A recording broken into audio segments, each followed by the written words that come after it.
Oh, okay, guys. Nice to meet all of you. Last time I was a bit ill, so last session was only 3 hours. Today will be much more. Please be ready.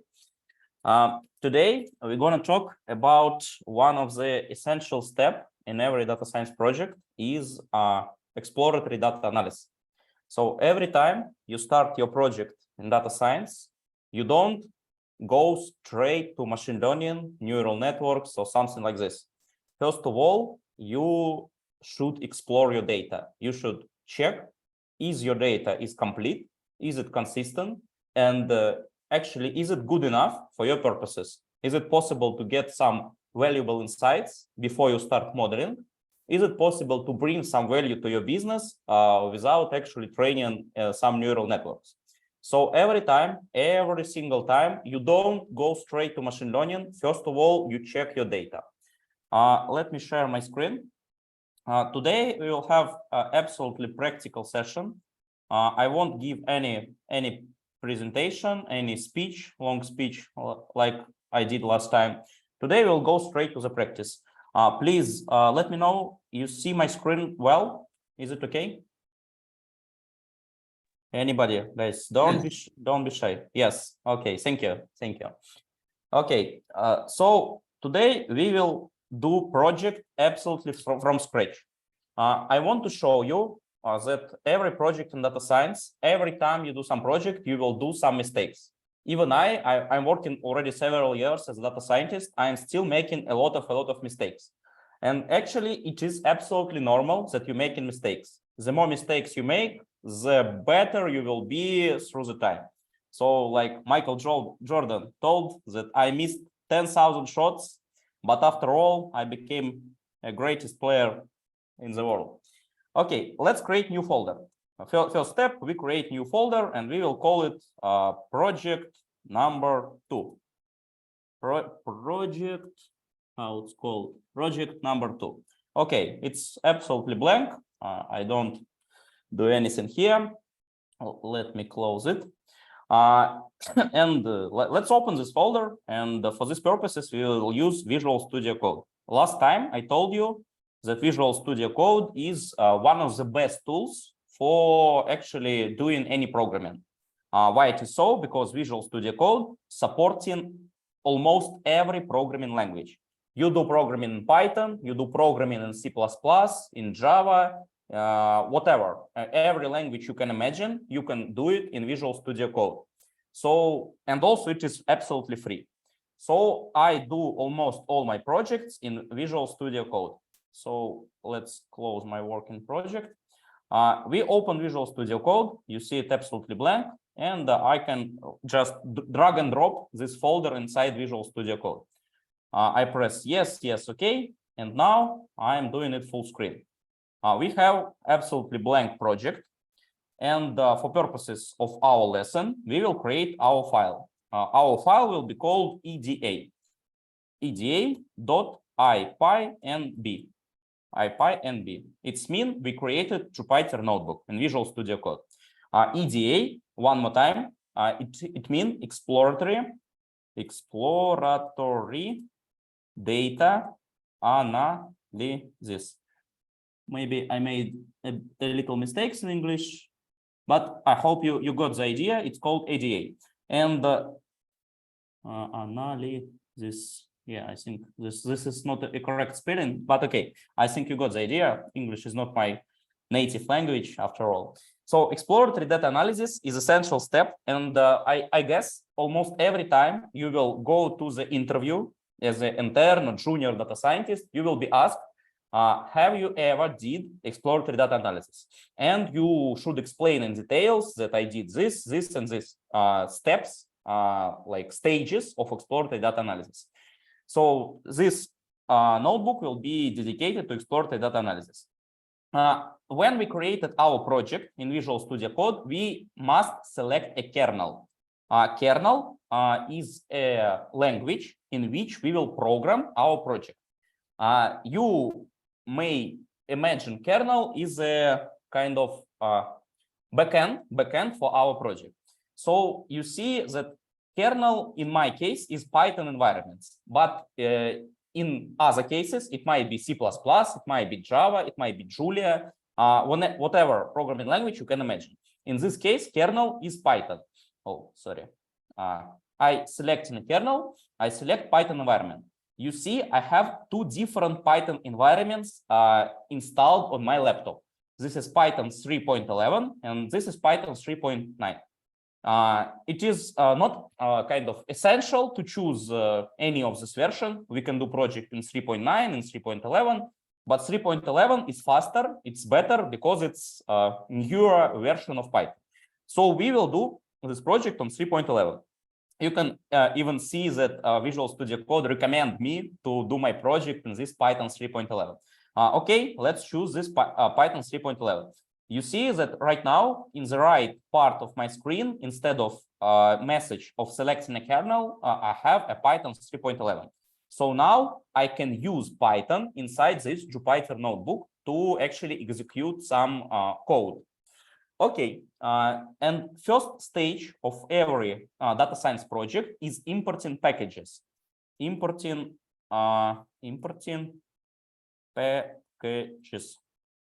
packages. Package, as I told you on a previous session, package is a piece of code which was written beforehand by some other programmers. So this is a big project that was developed for years and years. Iteratively, this project was developed, and these projects are helpful for our daily routine of data science. How to import package? You should type import and the name of package. So in data science, actually during this lesson, we will focus on three main packages, which is kind of very well known in the field of data science. First of all is Pandas, and we import in this package, and this means as PD, this is alias. Just not to write big name of Pandas of 6 symbols, we will write only 2 symbols. This is just a shortcut to make it easier for us to call this package, to call functions and methods from this package. Next package that will be important for our work here, is Matplotlib. Matplotlib.pyplot. And this package, Pandas, let me write a comment. When I write in this symbol, it means comment. This code won't be executed after this symbol. This package is for tabular data processing. Next package, Matplotlib. This package we will import and make an alias PLT. Just not to write all the symbols. Crazy. This will take a lot of time because we need to call this package many times and call many methods from this package. We will do a shortcut, an alias PLT. This package is used for data visualization. We visualize our data. We plot different histograms, line plots, pie plots, whatever you can imagine. There is many different possibilities to visualize data. And for these purposes, almost every data scientist uses this package. And another package, which is important, not kind of important, it is useful. Yeah, useful is a better word for this, is Seaborn. Seaborn as SNS. Seaborn is also package for data visualization. It is just an extension of Matplotlib. So Matplotlib is a kind of low-level package, and you need to control a lot of parameters when you're working with Matplotlib visualizations. And Seaborn allows you to do it a little bit easier. It's a kind of extension and make your plots look prettier. Let's try to execute the cell. And as expected, we see an error because every time you do a project, you will see an error. What does this error told us? Model not found error. No model named Pandas. What does it mean? That when we try to execute this particular cell of our Jupyter notebook, it sees that package Pandas is not installed in our kernel. We selected kernel Python 3.11, and Python 3.11 don't know anything about Pandas. It doesn't it doesn't have files of pandas aside it. So how to solve this problem? To solve this problem, actually, we need to install this package. And this is a kind of important skill. Just let me make a bit bigger all the symbols on my screen. How to install the package? If you are using Visual Studio Code, it's actually really easy. You can type this sign, exclamation mark. You can type pip. Let me type it, pip, pip3, and then you type a name of a package. Pandas. Pip3, I'm sorry, install. Pip3 is a file manager for Python. This is a kind of extension to Python to install packages. And you type pip install pandas. Let me do like this. Let's see if you have some errors during the installation. No, you see that after executing this command, pip3 install pandas, actually the process of pandas installation started. You see that this process is already 15 seconds, and it's absolutely okay. I guess it will take it took 20 seconds. Right now, we have our pandas package installed. And by the way, you can see that this sign that something is wrong here. You see that something is wrong with Matplotlib because Visual Studio Code told me that this is unknown word. And right now, pandas is not like signed like this because we already installed pandas. There is no problems with pandas. Okay, let's execute this cell one more time. And I would say that we will see another error this time. This time we'll install pandas, but we did not do so for Matplotlib and Seaborn. I think it's kind of understandable. Let's execute the cell. Now, first part of the cell will be executed correctly. We will see pandas. And the part with Matplotlib will give us an error. Yes, because still we created new project from scratch. And we did not install packages, which is essential for this project. You see, right now we have another error that Matplotlib is not found. Okay, let's do the same stuff as we did previously. We did pip3 install, and we install this package Matplotlib, which is missing right now. And in the same manner, I guess you understand that we missing Seaborn package. It is not installed yet. To install this, we just copy this name and paste it after Matplotlib. Let's execute this command. You see pip3 install. I typed package 1, package 2, and if I did not install the pandas, for instance, yet, I can type like this. I can type pandas after it. Okay, let's execute the cell. It will take a bit of time because these packages need to be downloaded from the internet to my local computer. And this command allows us to download it from remote server. Okay, after a certain seconds, I downloaded all the necessary packages. Let me delete this command. And let me one more time execute this cell. I hope right now we solved all the problems. Yes, you see, we have this mark that everything is fine. Right now, we imported all the necessary packages and we have no errors. And by the way, we learned how to install it. You can do the same stuff if you're working locally as me using Visual Studio Code. If you're working with PyCharm, for instance, if you're working with PyCharm locally, if you're working with Google Colab remotely on a remote server, or if you're working on Kaggle on remote server, you can do pip install, pip3 install. Okay, I guess it's quite understandable. Next stage, we imported all these packages. Let's actually see what does these packages do. We just call this PD and question mark. And you see a link to the documentation and initial files of this package. You can read through this, that Pandas is a Python package providing fast, expressive data structure, it is not really important for this case.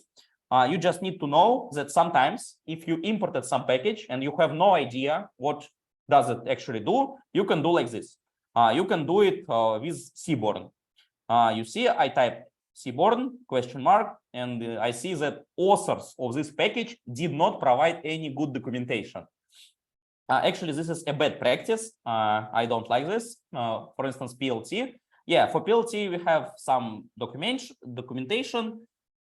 We can open it full version, read something.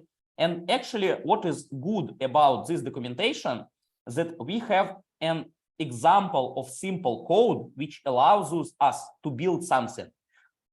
So imagine you in a situation that you just started to learn how to work in data science project.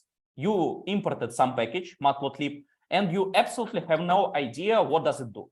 In this case, you just type this question mark, you read some like basic information about it, and you can just copy paste a piece of code which is written here. Let me do like this. It is not pasted correctly. Let me correct it. I'm sorry. Yeah. I just copy pasted this piece of code and let me execute. And what will I see? Yeah, I see a plot. So actually, just from reading a basic documentation and executing a really simple example, which consists of 4 lines of code, we were able to make our first Python plot. It's really simple. It is a sine function. You see NP sine. Yeah, actually, this is not so bad result after all. Okay, we got this very first idea how to import packages. Every time, every project, you should import some packages. You don't need to write every piece of code from scratch. You should use already written code by somebody else. And the second, we learned how to install packages. You use pips3 command. Pips3 command is very kind of straightforward way to installing anything. Okay, you see that right now our project has only 3 lines of code, and actually this folder, I open the folder structure of our project, has only 1 file. But when we are working in data science, we need some data. And what is data? Data is a kind of table which connected, which has inside it some valuable information. So let me show you how actually we can populate our simple project with data. As I told you already, we go to browser. I highly recommend use Yandex browser, very good browser. And let me go to Kaggle. Yeah, Kaggle is a platform which is kind of very good for any starting projects in data science, pet projects. We go for datasets. And right now we are kind of free to choose any data set we like. We can choose data set about football, Pakistan data talent. I have no idea what does it mean.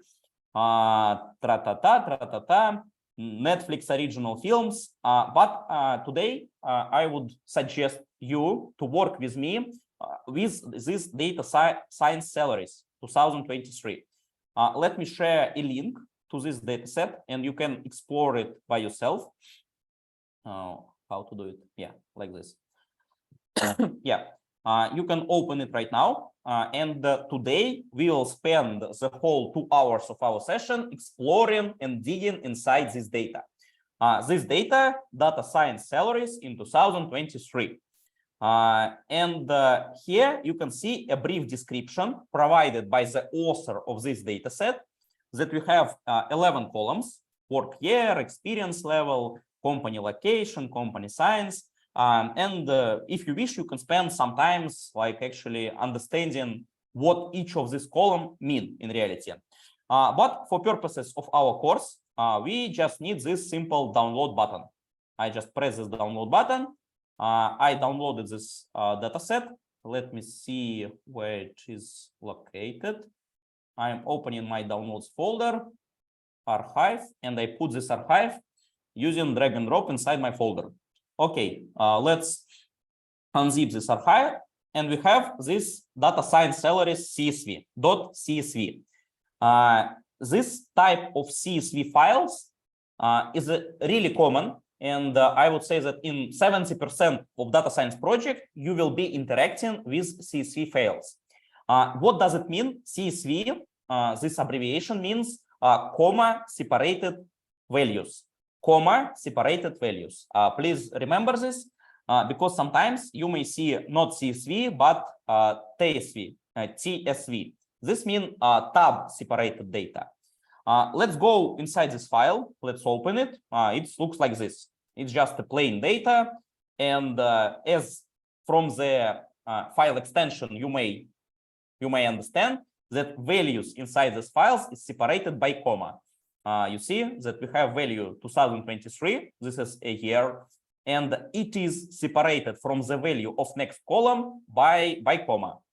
And in the same manner, we have many rows. This file is 3,756 values, 56 rows in these files. Okay. Okay, let's try to work with this data using Pandas. First of all, let me call this section open data. Accessing data via Pandas. Okay. So to access the data, we call Pandas PD. PD is the alias for Pandas. And next, we need to call method read. You see, Visual Studio Code suggests me many different methods to actually work with data. I can read clipboard. I can read CSV, which actually we needed right now, this function. I can read Excel, and JSON, HTML, many different formats of data. But CSV is most common one. So when you just beginning, you need to know what is CSV. When you're already experienced professional, you need to know all these formats of files. I'm sorry. So we call this method PD read CSV, and then we need to pass an argument. And you see that first argument that we need to pass is file path or buffer. What does it mean, file path? We need to specify name of our .csv file. In this case, it is ds salaries.csv. Yeah, let's do. Yeah, and you see we actually succeed. We opened this file using Pandas.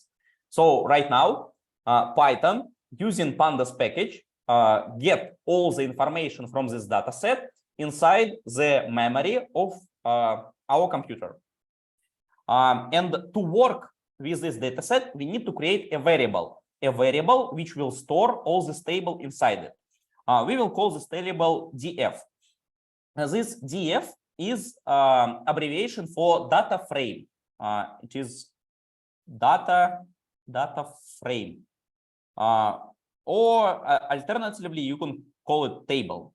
By the way, I would say that this df is kind of common name for all tables. If you will check other data science project, most probably you will see that other data scientists call their data sets as df. Okay, and we can do like this. We can create any name of variable, but better to say it, to do it like this, df. Okay, we created this variable df, and now in this variable, inside this variable, we have all these 3,700 rows of data and 11 columns of data. What actually we can do at the first step, at the very first step of our EDA?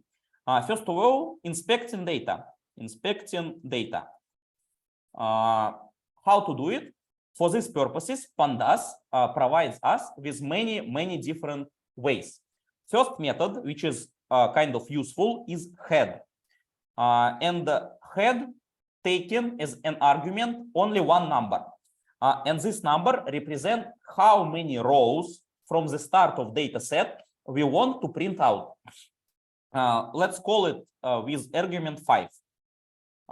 You see? Yeah, you see right now. Let me make it a little bit smaller. You see right now, using this method, we called 5 rows of our data set. First 5 rows, 0, 1, 2, 3, 4. First 5 rows. Alternative for this df head method is df tail. It is kind of obvious that df tail, instead of taking 5 first rows from the start, it will take 5 last rows of our data frame. So if we call df tail with argument 5, it means we will take 5 rows from the end. Yeah, you see, we took rows 3,750 and the last row of our data frame. So we inspected first 5 rows. We see that we have some values, we have some numerical variables, we have some string variables, and so on. And we inspected 5 last values. Sometimes it is also useful to inspect random rows of our data frame. For these purposes, we use sample. And also it's take argument how many samples, random rows of our data frame we need to print. Let's do it like this. Sample 5.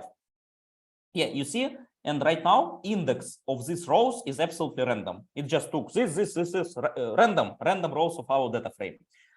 These 3 methods is kind of useful, and I would suggest to use them every time you're working with data frame.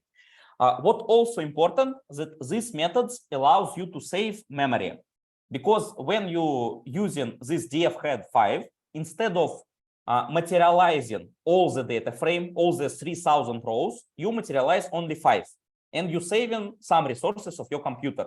And it is much easier for you to check only 5 rows, understand what is the structure of your data, what type of variables you have, instead of materializing full data set, which is pretty big, as you see. Okay. Yeah. Inspecting data, I would say that these 3 methods is almost all about inspecting data. Next stage is summary information function, summary info about data. This is a next family of functions, and one of this is df.info. You call your table, call df, you call dot, this method df.info. What does this info, what information actually allows you to see? First of all, you see how many rows you have in your data frame, that you have like this 3,700 entries. You see how many columns you have, that you have totally 11 columns in your data. And what is even more important here, that you see data type of every column. If you are kind of have never ever do computer science, maybe it will be confusing for you. What does it mean? But if you have a bit of understanding of data, of computer science, you understand that int64 means that this is integer value. This is just a natural number. For instance, work year is a year, just 2021, 2022. It is quite obvious. And this column has this type int64. Object is a string. It is something which is not numerical. For instance, my name, if I will write in Python, this is an object. This will be a type of object. And you see, we have 3 columns which has object type, experience level, employment type, and job title. And all these columns is a kind of strings. When we come to salary, column number 4, this is already a number. This is integer 64. This is natural number. And I guess you got the idea that in case we are working with strings, this is object. Sometimes you may see not int64 like this, but float 64. Float 64, it just means that we have decimal number. Number is 59.666, for instance, decimal number. And what else important to know here, that every time you're working with your data science project, you need to treat differently. You need to understand where you have strings and work with them in one way. And you need to understand where you have numbers. It might be integer or float numbers. And you work with them in a different way. Just 2 different strategies to process this data. Okay, df.info, I guess you understand the idea. What also important, we have this summary that we have 4 numerical columns. 4 columns out of 11 is numerical, and 7 columns is strings. And also we have this size of our data set that is this 322 gigabytes. Sometimes this is useful when you have extremely big data set, which is 5 gigabytes. But in this case, it's fine. Okay, let's move on. Next methods, which is important, is describe. df.describe, let's call it. Describe allows us to process numerical columns. On the previous step, we understand that we have 4 numerical columns, and method describe will automatically calculate some useful statistics about these numerical columns. So what actually it do in the background? It is filter our data set. It removes all the columns which is not numerical, these object columns, and calculate mean, median, standard deviation, and so on our numerical columns. We have only 4 numerical columns: work year, salary, salary in USD, and remote ratio. And now we can fast, like in one command, understand that, let me do one more transformation as type int. Here I will transform these columns from the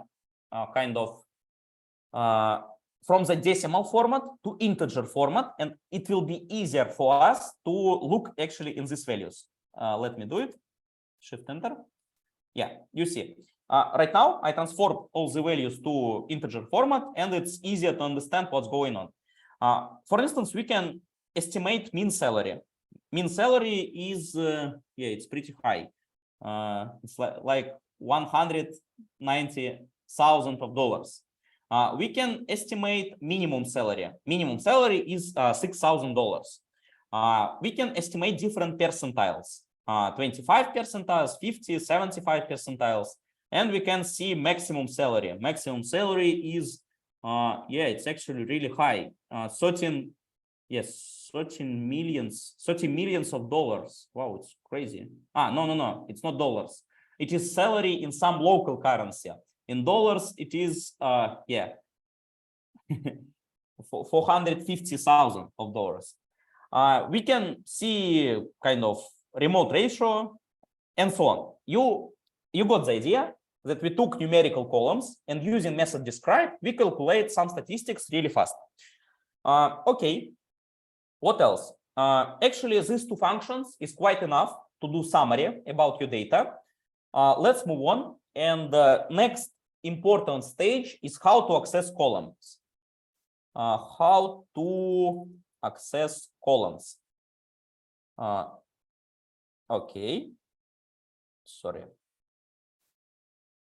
How to access columns. Let me materialize our data set one more time. You see, and our data has many columns. Not many, but 11 columns. Sometimes you don't need all of them. You just want to work with one particular column. For instance, you don't care about experience level, year, and so on. You just care about salary. How actually it is possible using Pandas to access this particular column? For these purposes, I do df. I called our table.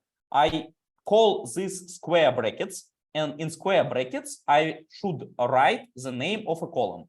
For instance, I will write here salary. Yeah, and you see right now, instead of taking all 11 columns, I am just taking one column.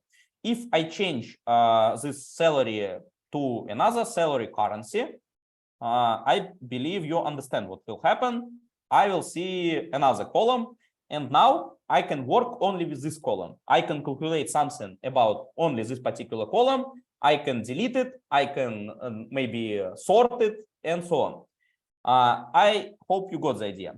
How can I work with several columns at the same time? So imagine a situation when you have 11 columns, but after all, you want to work only with 3 of them. Okay, it's also very simple. In Pandas, I called square brackets. And in these square brackets, I paste, okay, let me do like this. First of all, I need to create a list of columns, Here, I will store the names of columns actually in which we are interested in. Let me like salary. I want to access salary. I want to access salary currency. Salary currency. Yeah, currency. And I want to access maybe work year. Yeah, work year, no matter. Work year. And then in the same fashion, like I do here, I can call df. And instead of pasting here a name of a column, I paste in a list of columns. Let me do like this. And also I will call method head to not materialize full data set. I will materialize only 5 rows. Let's do. Yeah, you see, instead of 11 columns, I used only 3 of them using this kind of trick. Okay, please remember it. This is also very useful, and you will do it many times in your career. Every day I do like this. I need to remove some columns. I need to calculate something only on a particular columns. I hope you got the idea. This is, and also we have another kind of possibility to access a column. For this purpose, I call df and I put a dot and then a name of a column. Salary. Yeah. This is a third way to access a column. So you can do like this in a square brackets, and you pass in a string here. String, it means that we have this parenthesis. Yeah. And another way, I just type a name of column after a dot. This method has some restrictions because if in column I have, for instance, space, salary in USD, it won't work. Python won't understand what's going on. So this a kind of shortcut to call a column instead of calling all of them. But this works only with columns which has no spaces inside the name.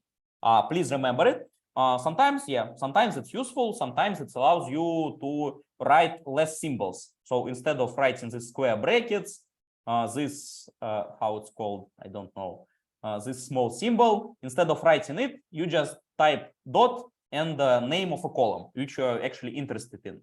Work here. Okay, sorry. Work here. I can do like this. Actually, this is all. There are 2 methods to access one column, either square brackets, or dot column name. And there is only one method to access several columns at the same time. You created a list of interesting columns, and you pass this list after your data frame in square brackets. Okay, this is fine. And this is all about section how to access columns. Next important way, how to access rows. Once again, imagine yourself in a situation when you don't need all these 4,000 rows. You need only 100 of them. You need only 500 of them. What possibilities do you have? Once again, you call your data frame, and then you need method called log. Dot log, you see, dot log, and then in square brackets, you could write an index of row which you need to access. Let me show you. Log 0, and also for comparison, I call method head. You see, calling method dot log with argument 0 in square brackets, I accessed a very first record in my dataset. And right now it is a little bit transformed, but this is a method how I can call one row. How can I call several rows? For instance, I don't need only 0, I need 0 till 6, for instance. I do this method dot log, and after this double dots, I write a number, how many rows actually I need. So I need to take rows from my data set starting from 0 till 6. Let's execute this method, and you see we actually succeed. We have right now 0, 1, 2, 3, 4, 5, 6, 7 rows we executed, starting from index 0 till index 6, 7 rows. Another useful method, it's kind of the same, is ilog. Ilog, starting from 0 till 6. I would say that the difference between this method is really small, and I won't spend any time about it. I would suggest just to use log. So every time, instead of kind of using all these 4,000 rows, you can call method log, and after that you write how many rows actually you need, starting from 0 to 6. I can choose first argument from 2 to 6. Yeah, 2, 3, 4, 5, 6. Kind of easy and easy understandable. Right now, you understand how to filter, how to take particular rows, and previously we discussed how to take particular columns.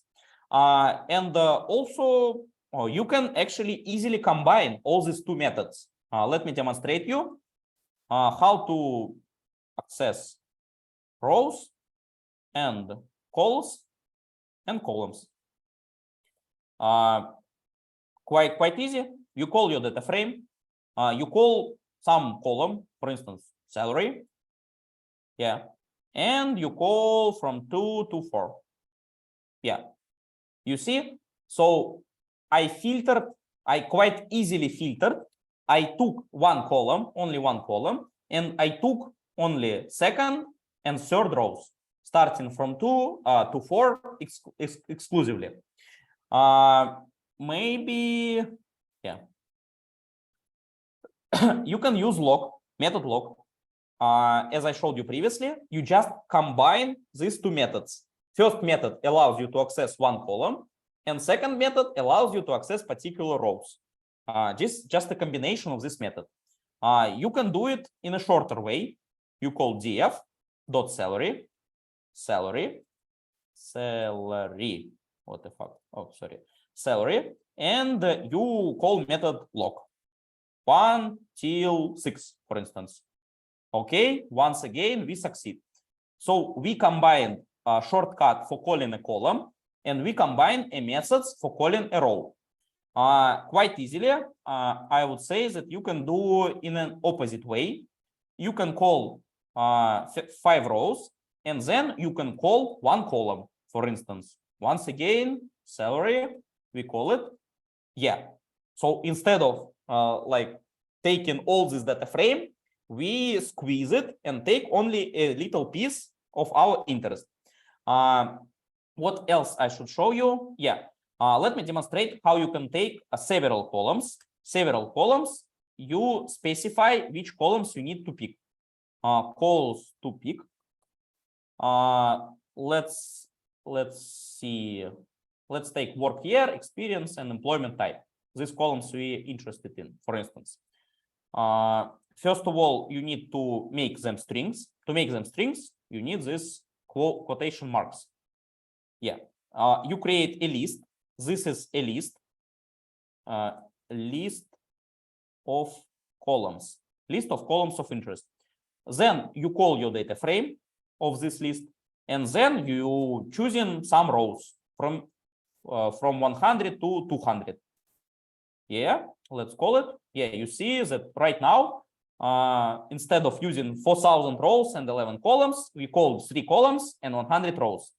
Guys, please practice. You will remember all these methods only after practice. You should understand how to pick every row in your column, every column in your row. You should understand how to actually cut your data frame into pieces. And you should do it kind of very easily. Yeah, you don't need to spend a lot of time here. You see, you need to remember only 2 methods. How to specify columns, which you need to pick, and then how to call method log.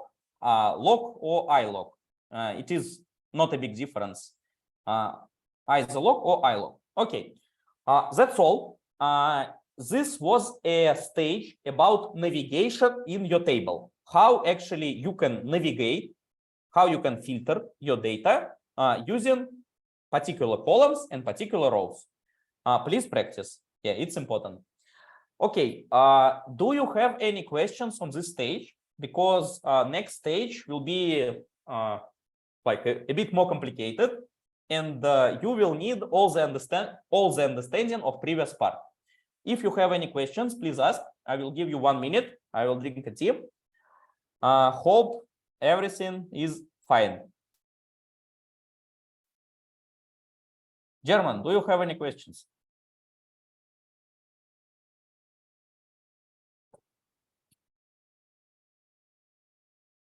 No questions. I have a question about okay. So like you said, we should not worry about using it. Is it that we're doing the same thing, ilog and log? Yes, actually there is a difference into these two methods, but on this data we can't see it. Let me demonstrate you. I call in this method. ilog allows you to access the data using index.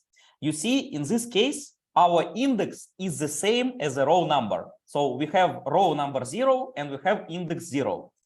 But method ilog allows you to access row by its number. So if I call ilog 0, ilog 0, I will get row number 0. If I call ilog 1, I will get row number 1. But sometimes instead of, instead of this index of numbers, you will have index of a different type, index of a year, for instance. Instead of 0, 1, 2, 3, 4, you will have a date here, 2023, first month, first day. And at this point, you will need method log. You can write in method log. Let me create some data frame for you, and I will give you an example. Sample data.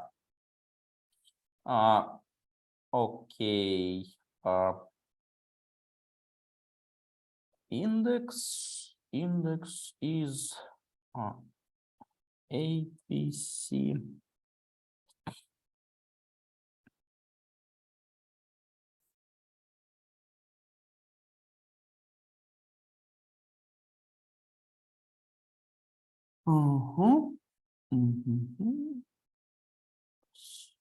Sorry.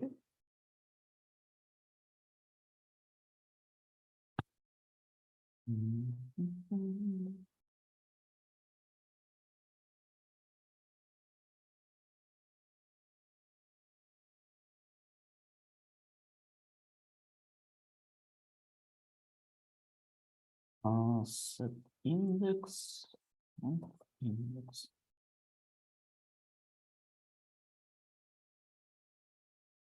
Okay, imagine that you have this type of data frame. You have index, which is not a number. In this case, index is a string. And in this case, you will actually see the difference between method log and ilog. If I call ilog 0, it will give me row number 0, which is actually the first row. But if I call df ilog a, it will give me an error. It does not understand what actually this a. Python do not understand what is a means. But method log allows you to access a row by its index. You see, and this difference you can see only when you have index, which is not a number. In this case, index is a string, ABC. Method ilog will give you a string by its number. So it will give string row number 0, row number 1, row number 2, whatever you want. But ilog does not allow you to get a row by its index if this index is not a number. You see, you got some error. It is not working. Let me come back. And if you call log method log without loc, it allows you to access a string which has not numerical index. You can access A, you can access B, you can access C. And this is actually the difference between these two methods. I would say that it's kind of maybe advanced topic, and you won't be asked about it in many cases. But sometimes, yeah, sometimes it's useful. I hope I answered your question. Yes, it's very clear now. Okay, okay. Thank you. Thank you for your question. Actually, I was asked this question during one of my job interview. What is the difference between ilog and log? So maybe you will face the same. Okay, very great. I really like this question. Let's move on. Now we will have our how it is called.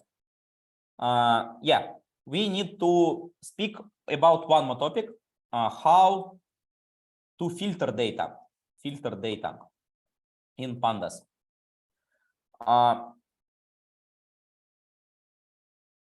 Sorry. Yeah, how to filter data in Pandas. Let me materialize our data set one more time. Imagine that you are working as a data analyst and you given a task. Please like find all the specialists who employee residence is United States. There is a kind of stupid way. You just go into this data frame, do it by hands. You just go see it. Okay, US, we leave it. This guy is not US. I delete it and so on. But oh, actually, all of them US. Oh no, this one from Europe.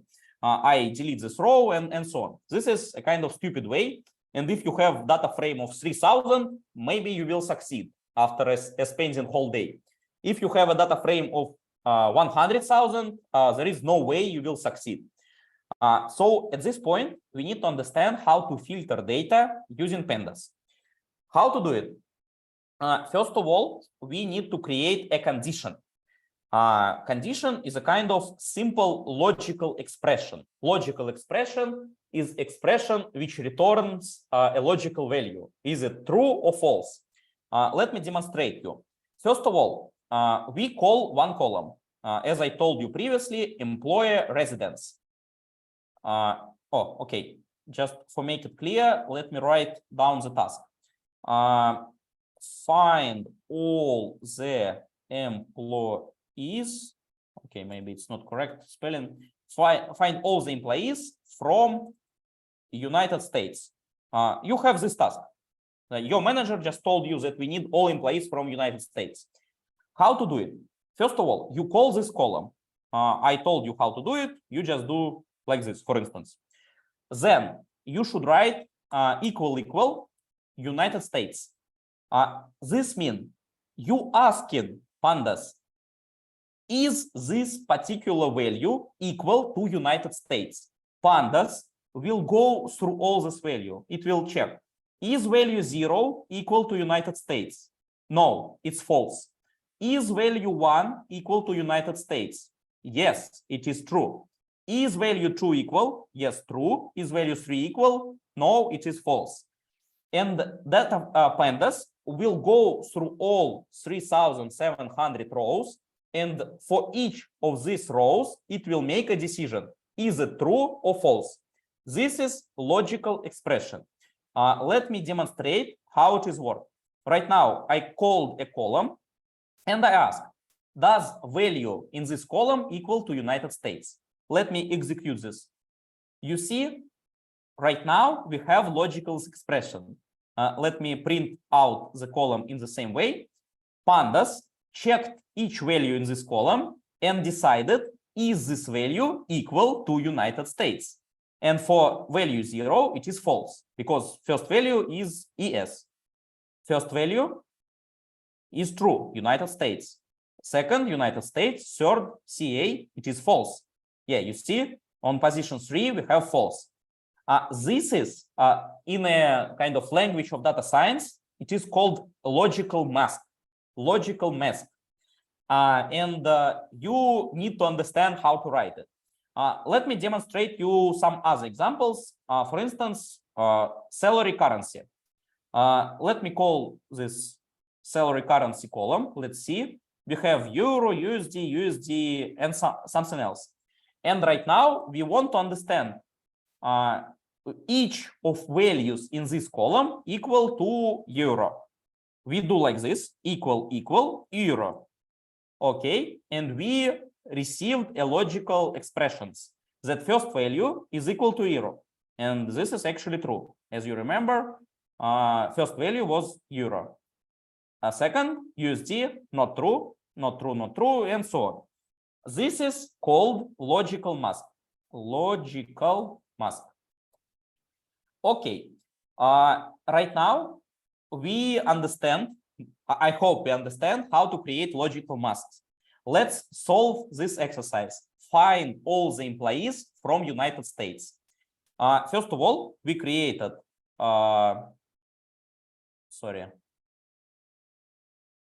employee residence. Yeah, we call this column employee residence.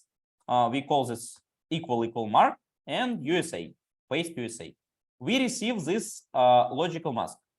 Okay, something wrong. US, United States. Yeah, US. We have false, true, true, true, false. And then we created, no, we save it into a variable, logical mask. Logical mask. We create variable. So right now, inside this logical mask variable, we have this column consisting of only two values, true or false, true or false, true or false, depending on type of employee residence. And right now, we call our data frame, and in square brackets, we put this logical mask. And you see, right now, we filtered our data frame with respect to our logical expression. Right now, instead of 3,700 something like this rows, we have only 3,000 rows. And you see, all the residence is US. Actually, using this logical mask and then applying logical mask to our data frame, we were able to accomplish this task. Actually, right now, our data frame contains only employees which residence is equal to United States. I hope it is understandable. Let me do an opposite task. Imagine that your manager asked you, find all the employees not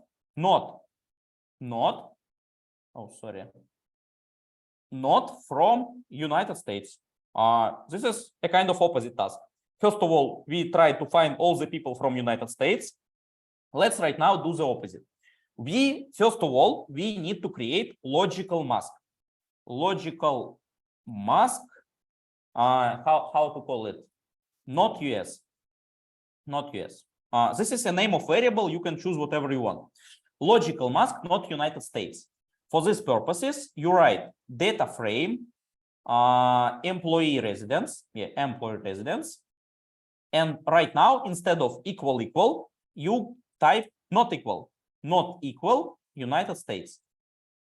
In Python, US. In Python, not equal is written like this. So yeah, I hope you understand. Yeah. This is not equal. Yeah, like this. You created logical mask that residence of this employee not equal to United States. Okay. And now we call out our data frame. We called square brackets, and inside the square brackets, we put this logical mask. You see, right now, our data frame is filtered one more time, and we see that in column employee residence, there is no people from United States. All these people is not from United States.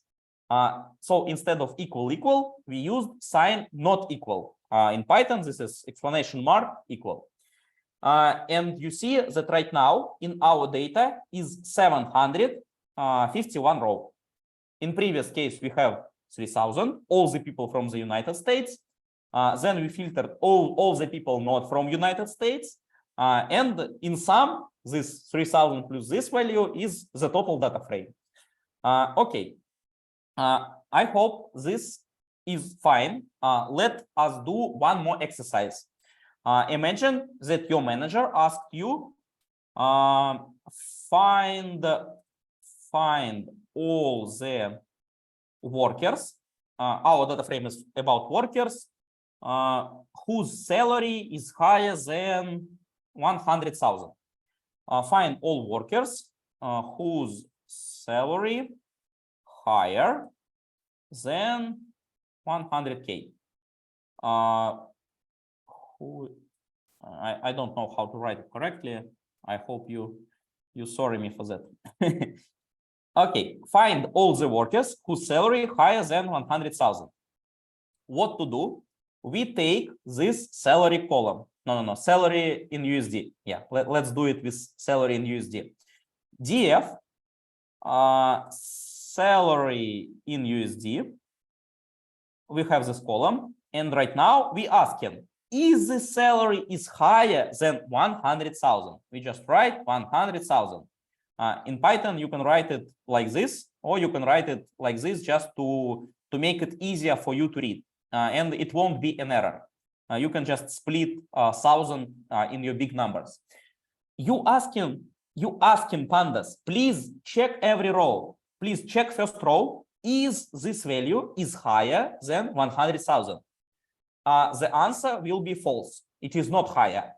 Please check second row. Is this value higher than 100,000? No, it is not higher. Third row, no, it is not higher. It is false. Third, yes, this value is higher. It is true. Let us see what will be the result of this logical mask. Yes, you see, I hope you got the idea. This idea should be can be clear formulated in your head, that Pandas checked each row out of 3,754, and for each of them it made a decision. Is this value true or false? First three values is lower than 100,000, so we have false here. Third and fourth is higher, we have true. Value number 3,750 is actually higher than 100,000. So here we have true. Now we create a variable, logical mask salary. Why it is called mask? Yeah, mask. Logical mask salary. Why it is called logical? Because it has only two values, false or true. Is it bigger or lower than 100,000? We create this mask. And now we call our data frame from this mask. We type square brackets and put this mask inside these square brackets. And you see, we filtered our data frame, and in a column salary in USD, you see that every single value is higher than 100,000. So we accomplished this part of the task. And instead of 3,000 rows, we have 2,665 rows. So all other people has salary which is lower than 100,000. And now we have only people who has higher salary. We can easily do an opposite task. Imagine that manager, instead of asking you salary higher than 100,000, asked you salary lower than 100,000. You just change this sign, this small sign, from bigger to smaller. Yeah, you see, it's quite simple. You change your logical mask, you execute this code one more time, and you see that instead of people who has salary higher, you have people who has salary lower than 100,000. Each value in this column is lower than 100,000 right now. And you have 999 workers who have this salary condition. Okay, let me change it back to make it correctly. Okay, you understand how to filter the data using one condition. In every single exercise previously, we used only one condition. First condition was, is the person work in United States? Second condition, is this person not working in United States? And the third condition was, is the salary higher than 100,000? Okay, this was kind of one conditional filtering. Let's do another filtering with several conditions. Okay, let me demonstrate how to do it. Let's formulate a task. Okay, let me think. Maybe you can formulate it by yourself. Okay, let's find all the people who has job title data scientist. Find all the workers who works who works as data scientist or who works is data scientist, and what else? And salary lower than 100,000 USD. Okay, let's do it. Right now, you see, we have two conditions. First of all, we need to find people who is data scientist, and second condition, whose salary is lower than 100,000. So for this purpose, we need to create two logical masks. Logical mask DS worker. How to do it? We call our data frame. We call column called job title.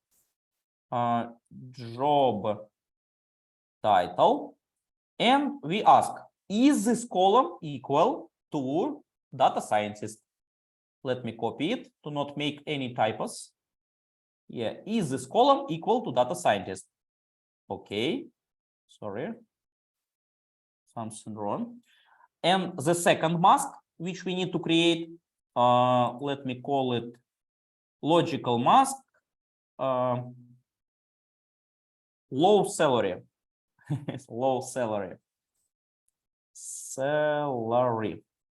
Once again, we call our data frame salary. How it's called? Salary in USD.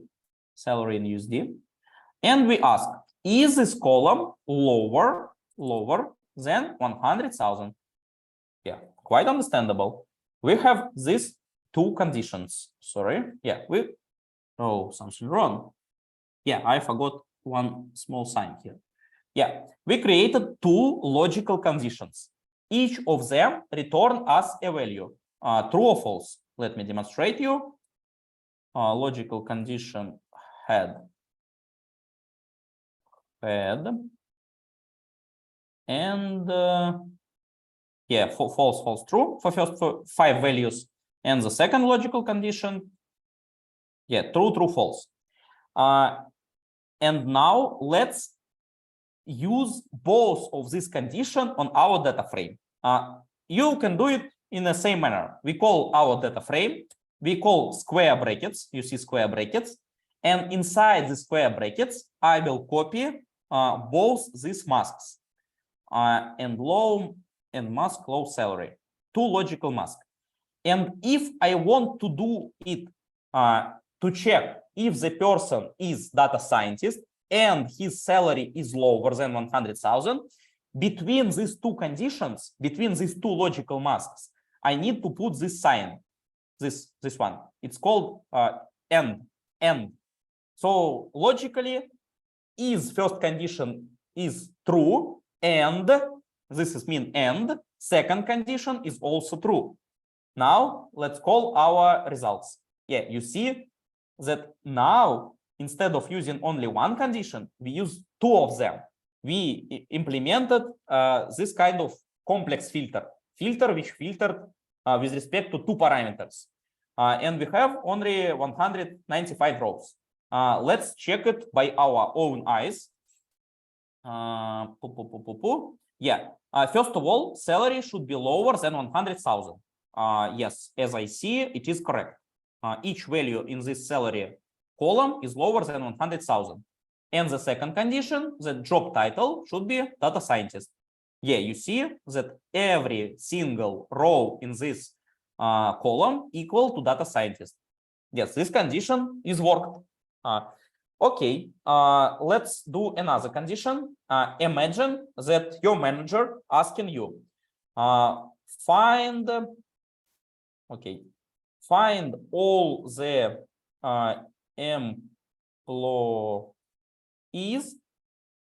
employees from I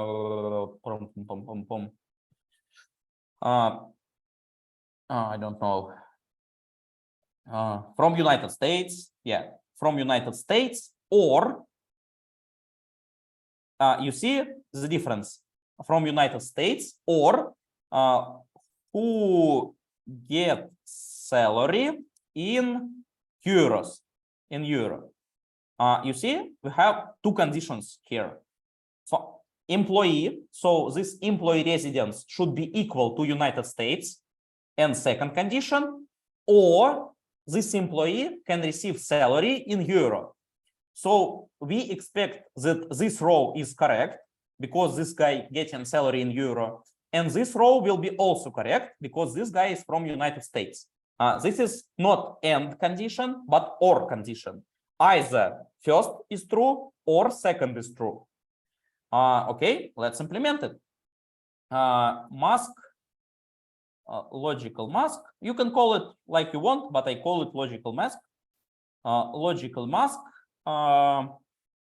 residence US. How to do it? Df residence, employee residence equal to United States. Yeah, it's quite easy. I hope you got the idea. And let me create second variable, logical mask, salary currency.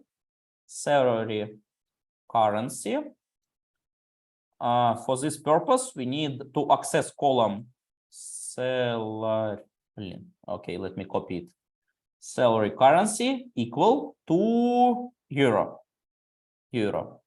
Okay, we created two masks. And now let's actually implement it to our data frame.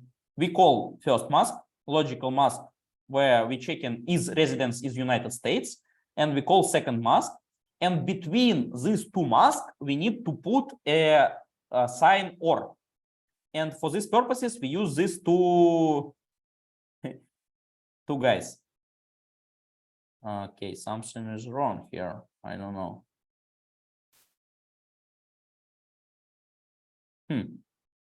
There is some error. I don't understand. Crazy. I call data frame. Yeah, it's okay. Everybody making errors. I call first logical mask. I put or sign, and I put second logical mask. Yeah. Now it's correct. Let's check by our own eyes. Is it okay? We need employees whose residence is United States or salary in euro. First guy, employee residence is not United States, but his salary in euro. Yeah, it's fine. It's correct.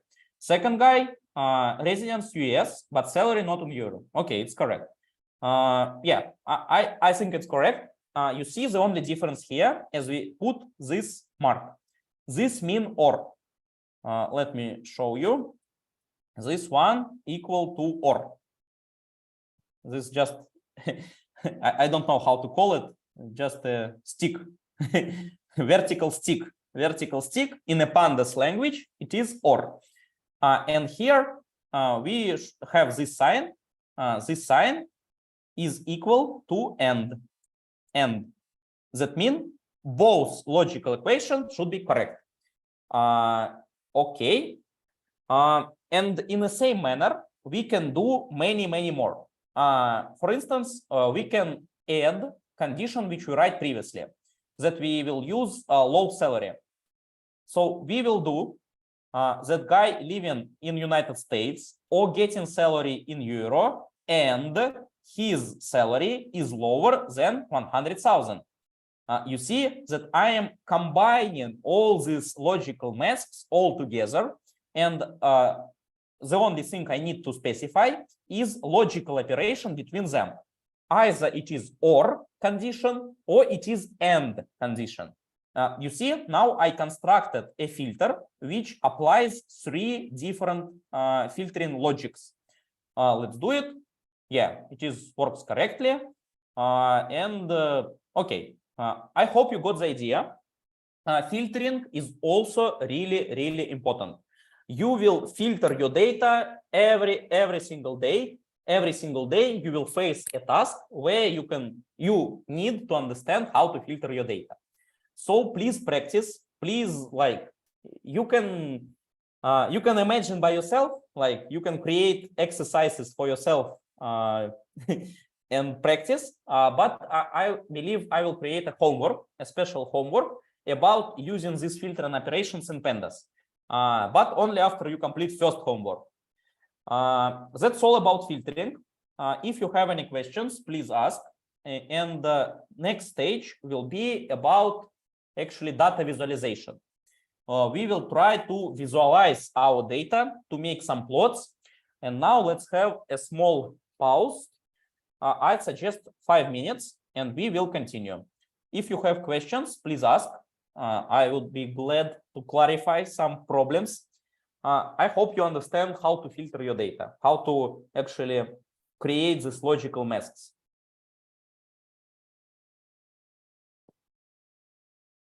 We will have 5 minutes for tea break, and then we will dive into the next part. I think it will take approximately 1 hour. Okay, maybe 1 hour. Our session, one more time, is more than 2 hours. Will be bigger than 2 hours, but I hope it's okay.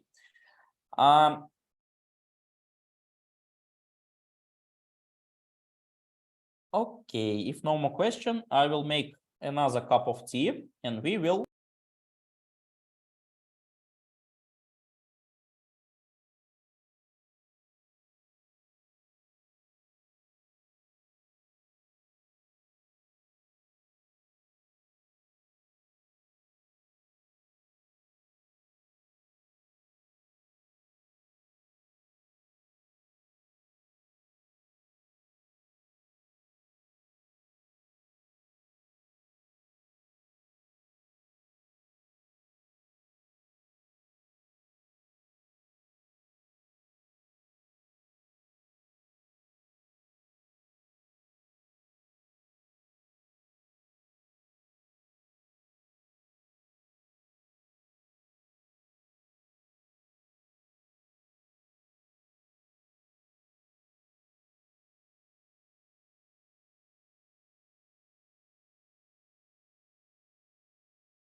Okay, guys, we will start in 2 minutes. We will continue our journey in the field of data science. Hope you are still here, ready, steady.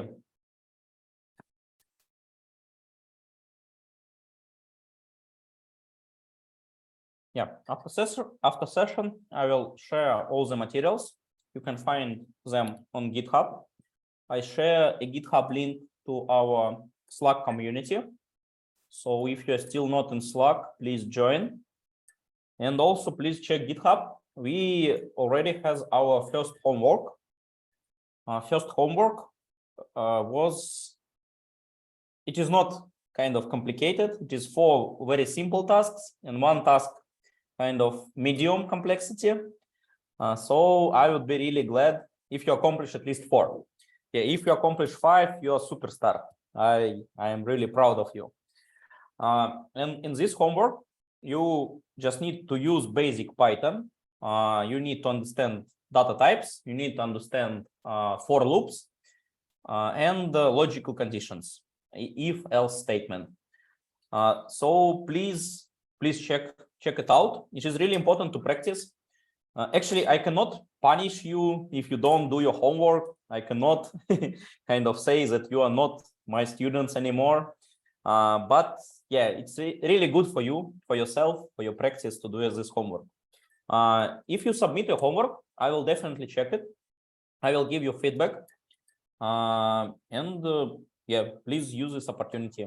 Actually, it will be really good.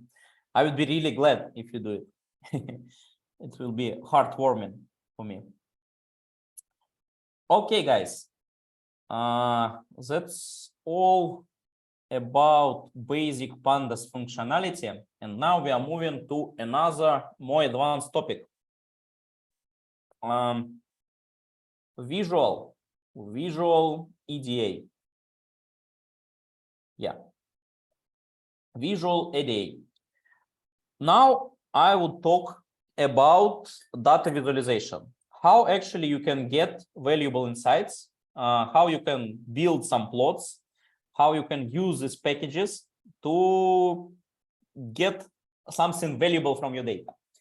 First of all, we need to know how to work with Matplotlib and Seaborn. We imported these packages in the very beginning of our exercise. Actually, let me copy paste this importing and put it here, because logically it will be more correct to do like this. Okay. First of all, when you do any visualization, you need to formulate a task. We will move in the same manner. I will just create some task in my head and I will implement it by my own. Actually, if you have some ideas, you can speak up, open your microphone, suggest some tasks for me, and I will try to accomplish it using Pandas and Matplotlib. This task will be top 10. Oh, sorry.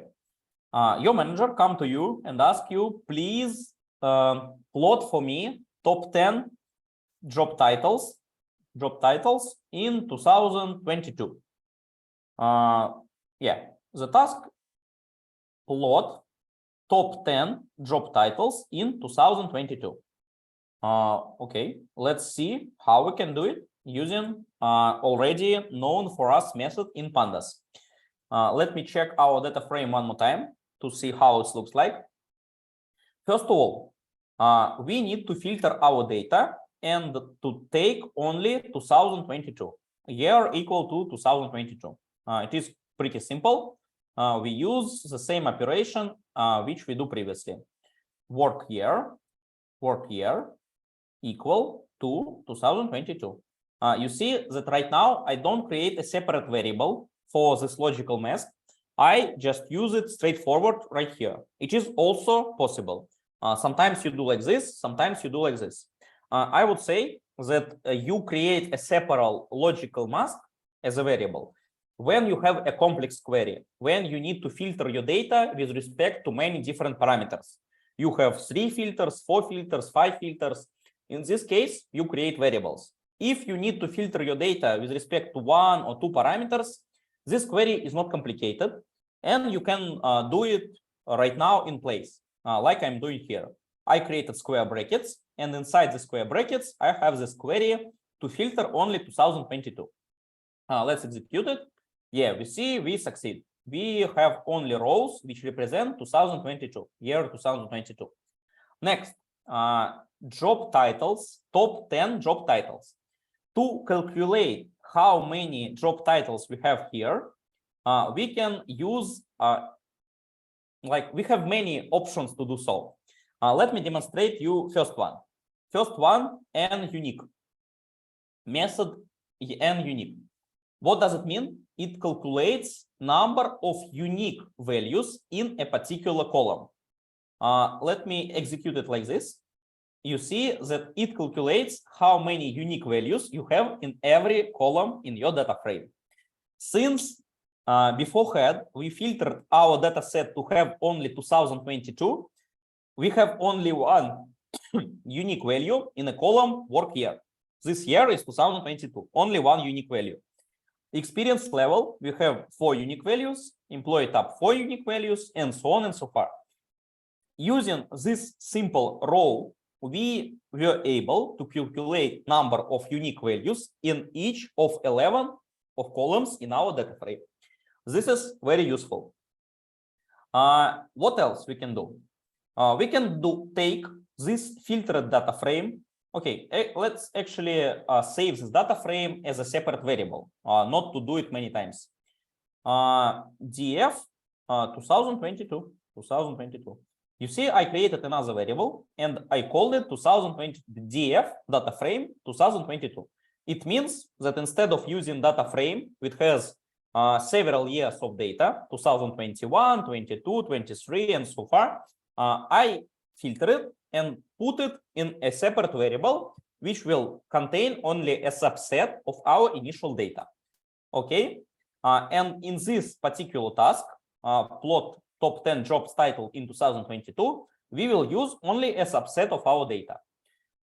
Okay, and right now I can do the same operation using already created variable.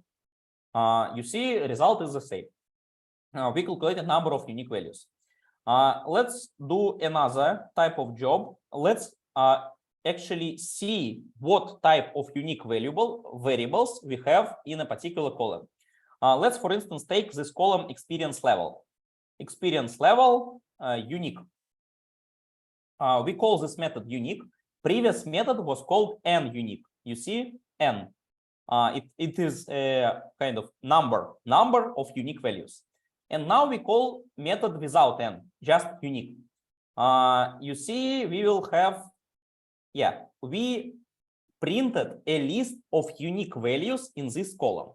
So this column has many rows, but out of these rows, we have only 4 unique values. I hope you got the idea. Let me demonstrate you one more time. For instance, using column salary currency, it will be more understandable. We have different currencies, but these currencies is limited. We have only, I don't want to calculate it by my own. I use n unique method. We have 12 unique currencies in this column. You have USD, franc, euro. I don't know what it is. Whatever it is, doesn't matter. But in this big column of 3,000 values, we have only 12 unique ones. I guess it's clear.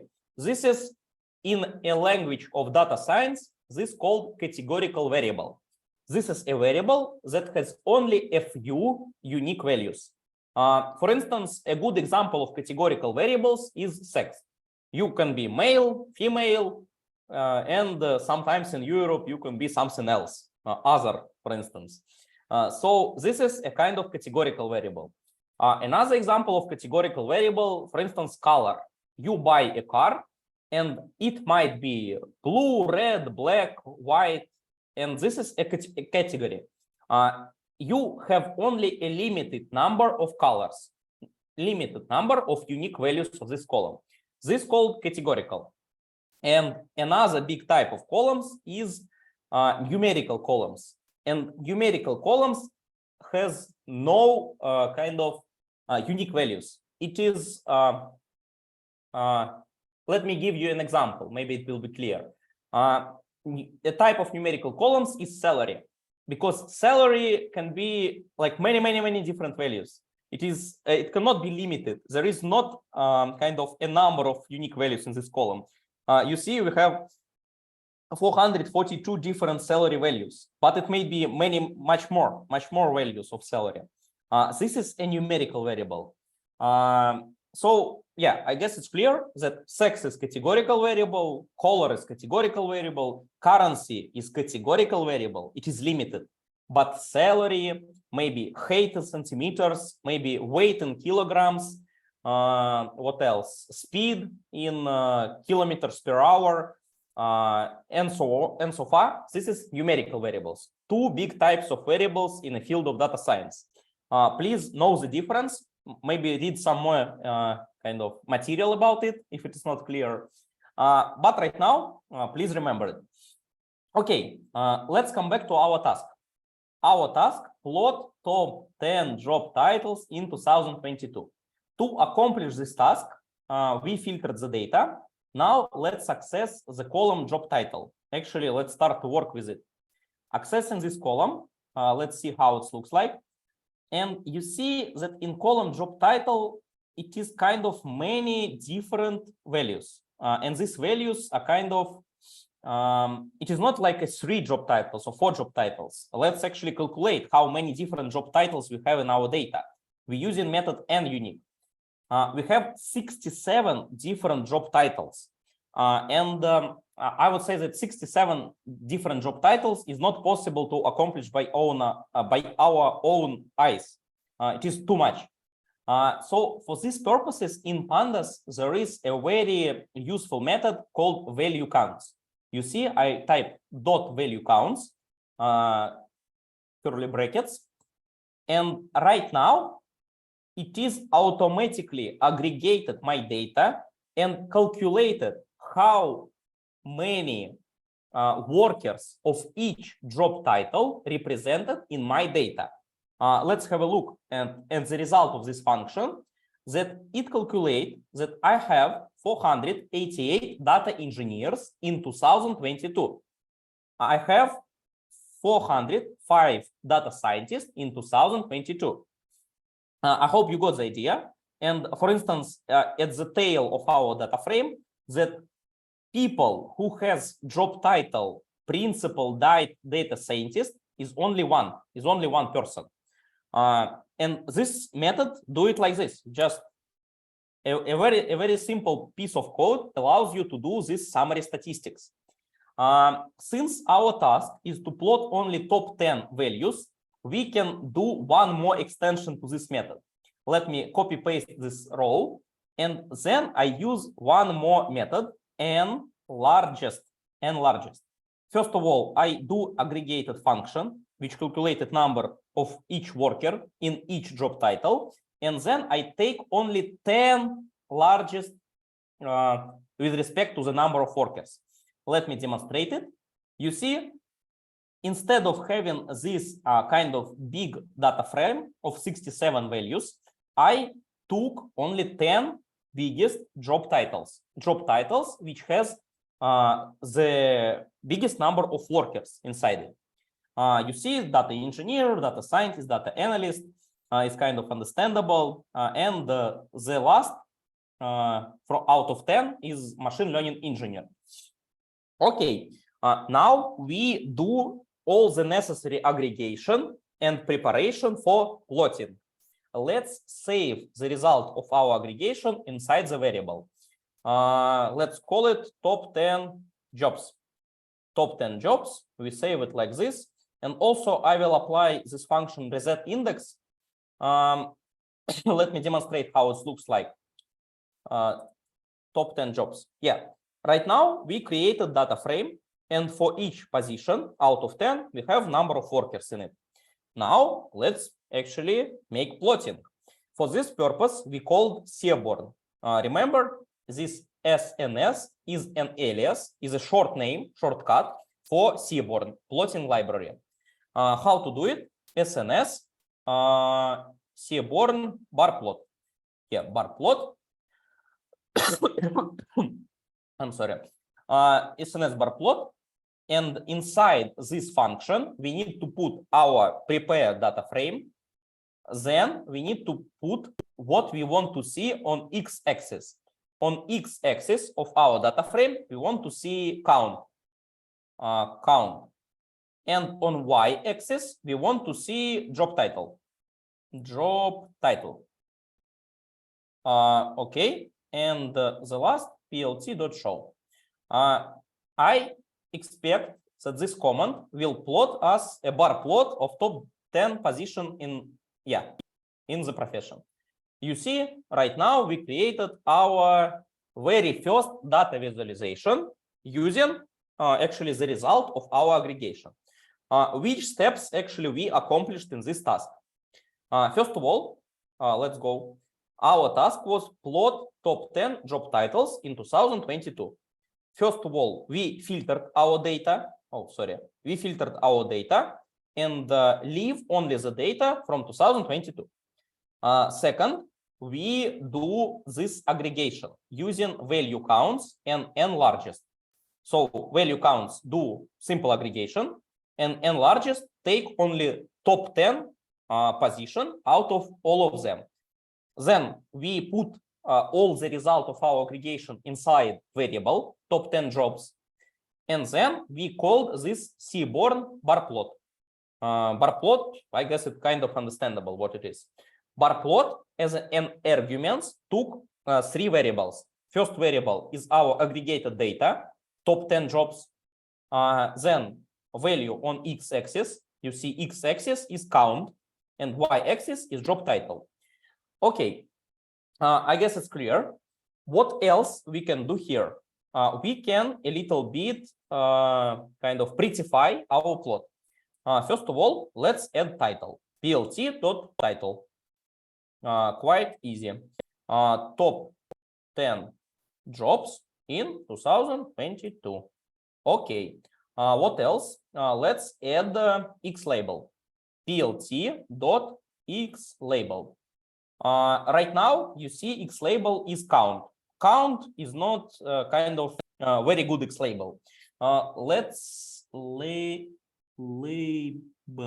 Is it correct? I hope it's correct. Let's call it number of positions. Number of positions. And in the same manner, we can change y label. Right now, y label is job title, but you see it's not really looking good. It is with underscore and it's like in a programming language. Let's make it a bit prettier. Job title. Yeah, like this. From the capital letter with space instead of underscore. And what else we can do? We can add some grid to our plot. I like to add grid with parameter alpha. Alpha is the opacity of our grid. Let's call it. Yeah, you see right now our plot looks a little bit better. We have title. We changed. Yeah, we changed X and Y label. Now it's number of position and job title. And also we added grid. Like right now we can do some analytics about this plot. You see that in 2022, data engineer was one of the most popular position with almost 500 open position in this workers who working on this position. Second is data scientist, and the third is data analyst. So this 3 position is in reality, in real life, is 3 most popular position in the field of data science. So I would say that most probably, if you will start your career, you will be a junior in one of these profession. And other profession is more rare, and it is less possible that you will go here. So this analytics is kind of useful for your first steps in a career. Okay, actually, I would say that this is almost all about this task. One more useful thing which I want to show you, that you can call method plt.savefigure. You see, savefig. You can write, for instance, top 10 position.png, and this method will allow you to save image locally. Let me call this method. Right now, I can open a folder with our project, and you see I saved this image, and you can send this image to your manager. So if you, I don't know, want to demonstrate the result of your analytics, you save this figure and you send this image to your manager. A kind of another useful feature here that you can do like this, small icon, and this icon also allow you to copy paste this image and send it somewhere else. Also, you can press it and also save your image. So you have many ways to save your image. Sometimes all of them useful. Sometimes you need to make a presentation, demonstration of your results, and so on and so forth. Okay, this is fine. I think we finished with this task. Let's move on. What else I can do? Yeah, let's do share of experience levels. Let me materialize our dataset one more time. Sorry. Yeah. We have many different, not many, but some different experience level. Let's see how many unique values we have in this column. N unique, N unique. You will call this method many times. Please remember it. Experience level has 4 unique values. Let's actually see them. Unique. Sorry. Yeah, I need to call this column. I am taking only one column out of the data frame and checking how many unique values it has. Yeah, you see we have SE, MI, EN, EX. Actually, it is not really good for our analytics because some people might not understand what it's actually mean, this experience level. For this purpose, I suggest myself to do one more exercise. Let's replace this value in our dataset with more kind of reasonable and easy understandable for manager. Okay, let's do it. Mapping values. Right now, I will create a dictionary. Dictionary is a structure which has key and value. Key will be old value. Old value of this column, and value in this dictionary will be some string which I want to replace. For instance, SE will be senior engineer. I don't know. Yeah, not engineer. Senior level. Yeah, let's do like this. MI will be middle level. EN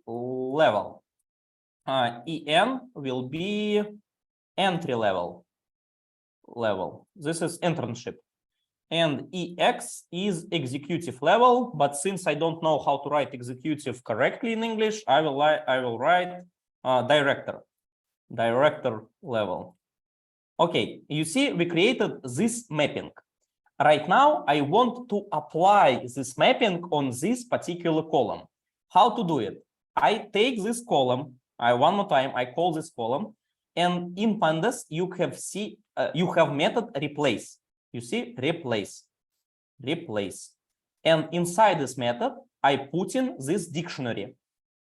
Okay, let's see the result. Yeah, you see, instead of these abbreviations, SE, MI, SE, and so on, I have more reasonable values. Now let's finish this operation. I will assign the value of replaced column to real column in our data frame. I will do it like this. So to the values of this column in our initial data frame, I assign a corrected values, values which I adjusted using method replace. Okay. Sorry, you have some questions? What? No? Okay, I muted. Sorry. Okay, right now you see that in our initial data frame, I do this replacement, senior level, middle level, and so on. Now it is better. It looks better than these abbreviations previously. Now let's come back to our task, share of experience levels. First of all, we will use the same function which we used previously, value counts, and value counts applied to column experience level. Let's see the result. Yeah, you see, it is quite good. Right now, it's calculated that inside our data frame, we have 2,516 people who was senior level, 805 who was middle level, and so on and so far. Okay, it already looks pretty well, but what can we do next? We can do one more step. Instead of actually absolute values, we can operate with percentage values. How to do it? To operate with percentage values, we need to divide it by the total number of positions in our data frame. How to do it? We call data frame and we call shape. Let me demonstrate. No. Yeah. Sorry. df.shape is another useful method. Sometimes you will use it. It is just represent you how many rows and how many columns you have in your data frame. It returns a type of structure called tuple in Python. And to access total number of rows in your data frame, you can call this method df.shape. And in df.shape, you can access first value. First value in Python is value 0. You see 3,755. And now it's just an integer number. So I can do the same to use my aggregated data and divide it by the total number of rows in my data frame. And then I will get the ratio of this experience level out of all possible levels. And then I need to multiply it by 100 to get the percentage. Let's see the result. Yeah, you see, it looks already pretty well. That we have 67% of senior level, 21% of middle level, 8%, and so on. But still, we can a little bit improve the result of our calculation. You see that we have too much sign after this, too much decimal positions. It is not really well to represent numbers like this. So to make it easier to read, you can use method round. You see, round. And then as an argument, you need to pass how actually many decimal places you will leave in your data frame. You see right now I have 6 decimal places. I think 2 will be absolutely enough for our calculations. Okay, you see everything is absolutely fine. Our numbers look better right now. Okay, since we accomplished this query, we aggregated our data. Let's save it into a variable. Let's do it share by experience level. Yeah, I will call this variable like this. And also I will do reset index to simplify the output. Share by experience level. Let's see. Yeah, we have experience level and we have how many percentage it has. Now let's use another useful plotting method, plt.py. plt.py, and we will put our data frame inside this plt.py. Okay, we get error. It's okay. Could not convert to string. Oh, yeah, I do not need to use this reset values one more time. Yeah, you see, we succeed, but this py looks a little bit ugly. And actually, we cannot get any useful information from it. First of all, you see that we have some strange printing here. To avoid the strange printing, we need to use plt.show method.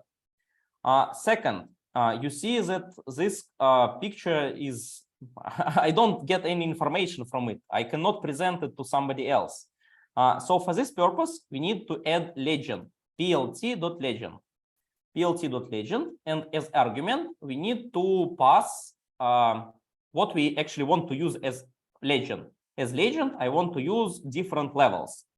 And the last kind of step to prettify this result, I need to pass labels. Yeah, labels. And as labels, I will use percentage. How many percent of this experience level are working in industry. So for this purpose, I will take our series and use argument values. Okay, let's see if we could do, yeah, and also we can add title, yeah, as we do previously. Title will be share of experience levels. Okay, you see right now we, instead of kind of ugly pie plot, we make it a bit better. Now we have legend, and now we have numbers which represent percentage of each experience level in industry. Right now we can press this save button and put this plot in our presentation and so on. This is a result of our analytics in this task. Okay. Our session is already 1 hour 50 minutes. I think 15 more minutes and we will finish. Let's do another exercise. Let me see. Guys, if you have any ideas about exercise, you can suggest, or I will do it by my own. What else? What else we can do? Oh, yeah. Now we will work on another very important topic about pandas is aggregation. Aggregation. This is already a kind of advanced feature, but also it is really useful. Imagine that we have a task, calculate average salary in average salary by year. Yeah, we have this task.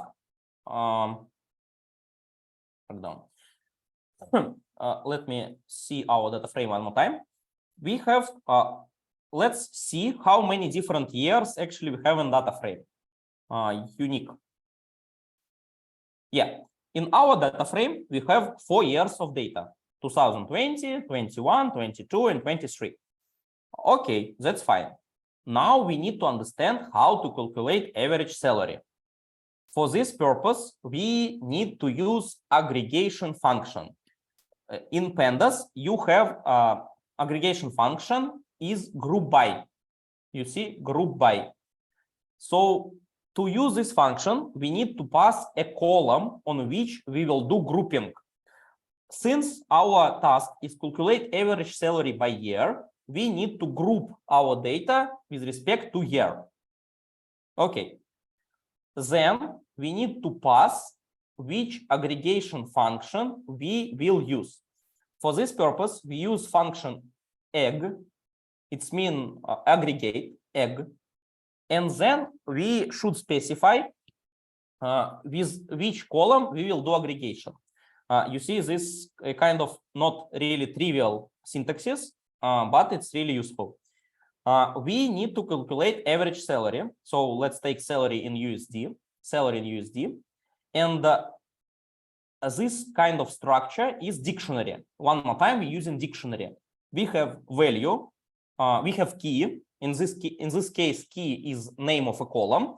And then we specify aggregation function. In this case, our task is to calculate average salary.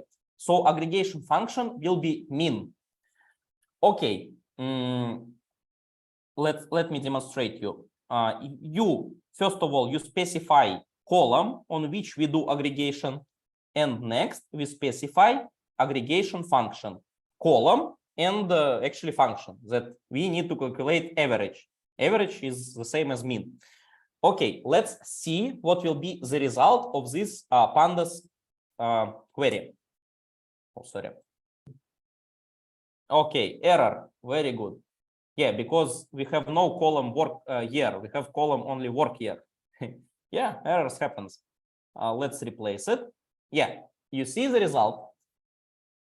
It grouped our data frame with respect to year. We have only 4 years. and then it sums all the salary in this year and divided by the number of salaries.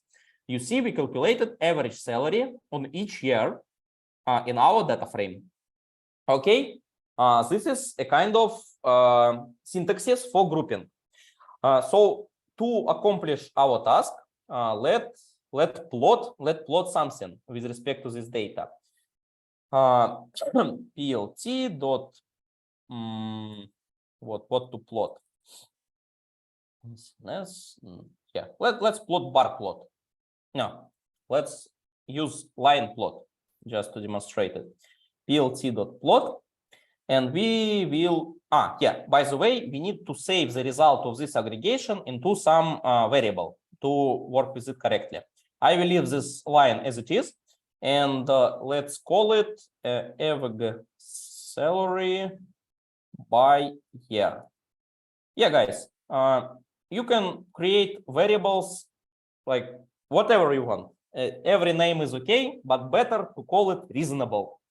Average salary by year is a kind of not a bad name. It is fine. I will understand what it is.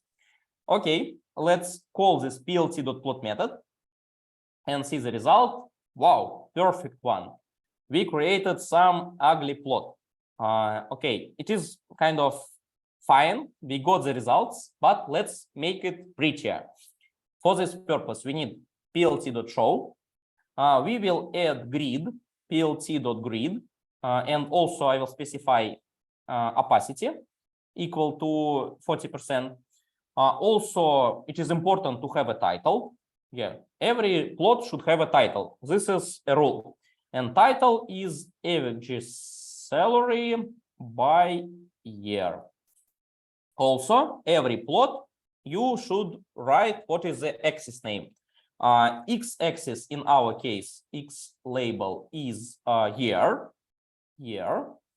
and Y label is average salary. And also, what else we need? I think it's fine. Yeah, now our plot looks a little bit better. What else can we do here? Yeah, maybe.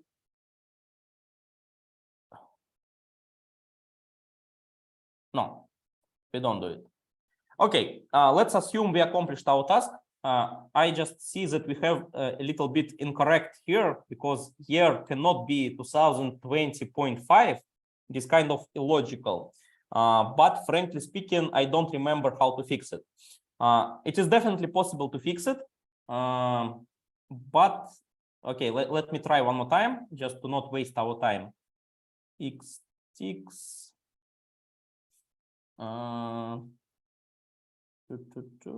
Maybe like this. Yeah, I corrected it. Perfect. Right now, our plot looks much more reasonable than it was previously. We see that average salary in the field of data science is growing over year. Let's assume, let's make it a little bit more complicated.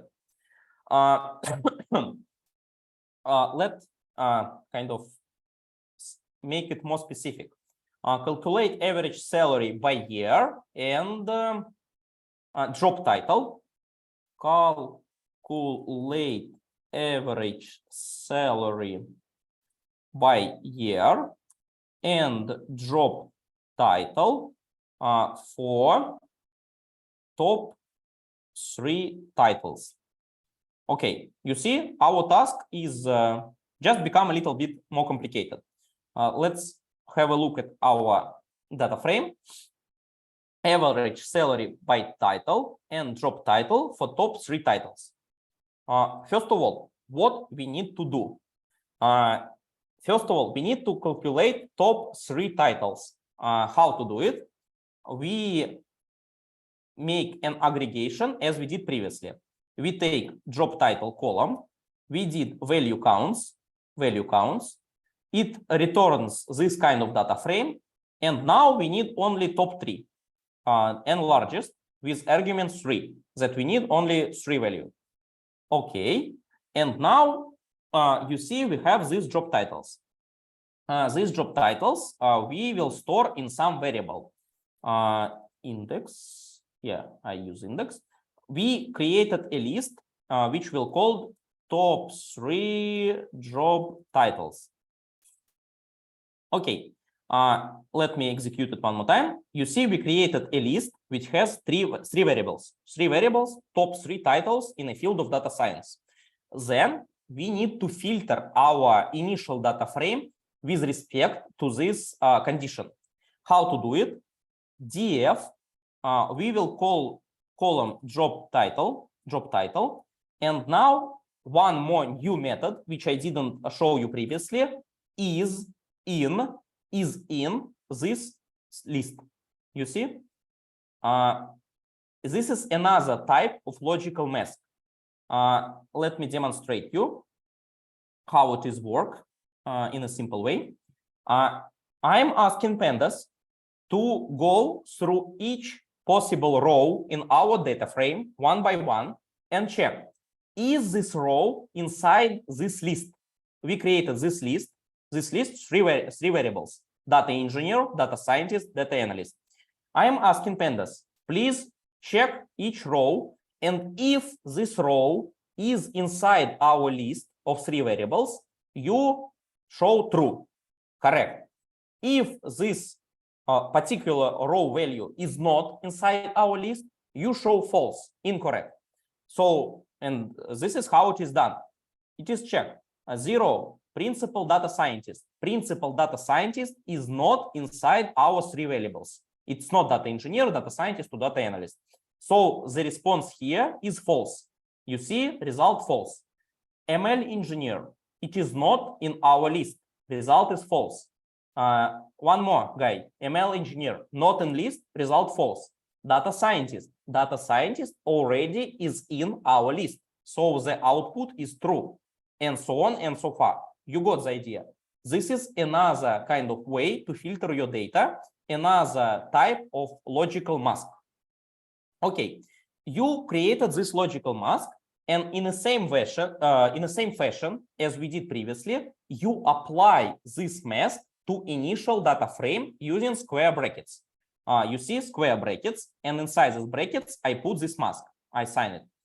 Okay, you see, we filtered our data frame, and we expect the job title is only out of 3 top jobs in this field. Okay, we accomplished it. Let's call it df top 3 titles. And we save the result of our calculation in new data frame. Okay, what else? Let's go back to our task. Average salary by year and job title for top 3 titles. And at this point, we need one more time to apply aggregation. We did group by, but right now, instead of grouping our data only using one column, work year, we will do grouping using 2 columns. We will group it with respect to year and also with respect to job title. If some of you worked with Excel, this is a kind of similar to pivot table. Job title. And then we need to apply aggregation function. Aggregation function, we calculate what we calculate. We need to calculate average salary. So we take salary in USD, and after 2 dots, we write mean. We need to calculate mean salary. You see, ta-dam, we got the result. We already grouping our data with respect to 2 columns. And for each of this column, we did aggregation with respect to mean value. By the way, let me demonstrate you that instead of mean, you can use many different other functions. For instance, I copy paste this query, and instead of mean, I will use max. It's just mean. Please calculate maximum salary for each job title for each year. Let's execute it. You see the result is different. Here we have mean salary, and here we have maximum salary. In the same version, you can call minimum salary. Ta-da, you see minimum salary for each job title for each year. You can replace this argument with, for instance, median. I hope it worked. Median salary. Yeah, you got the result of median salary. Standard deviation. Let me see. Yeah, you calculated standard deviation. Minimum, maximum, median, mean, standard deviation.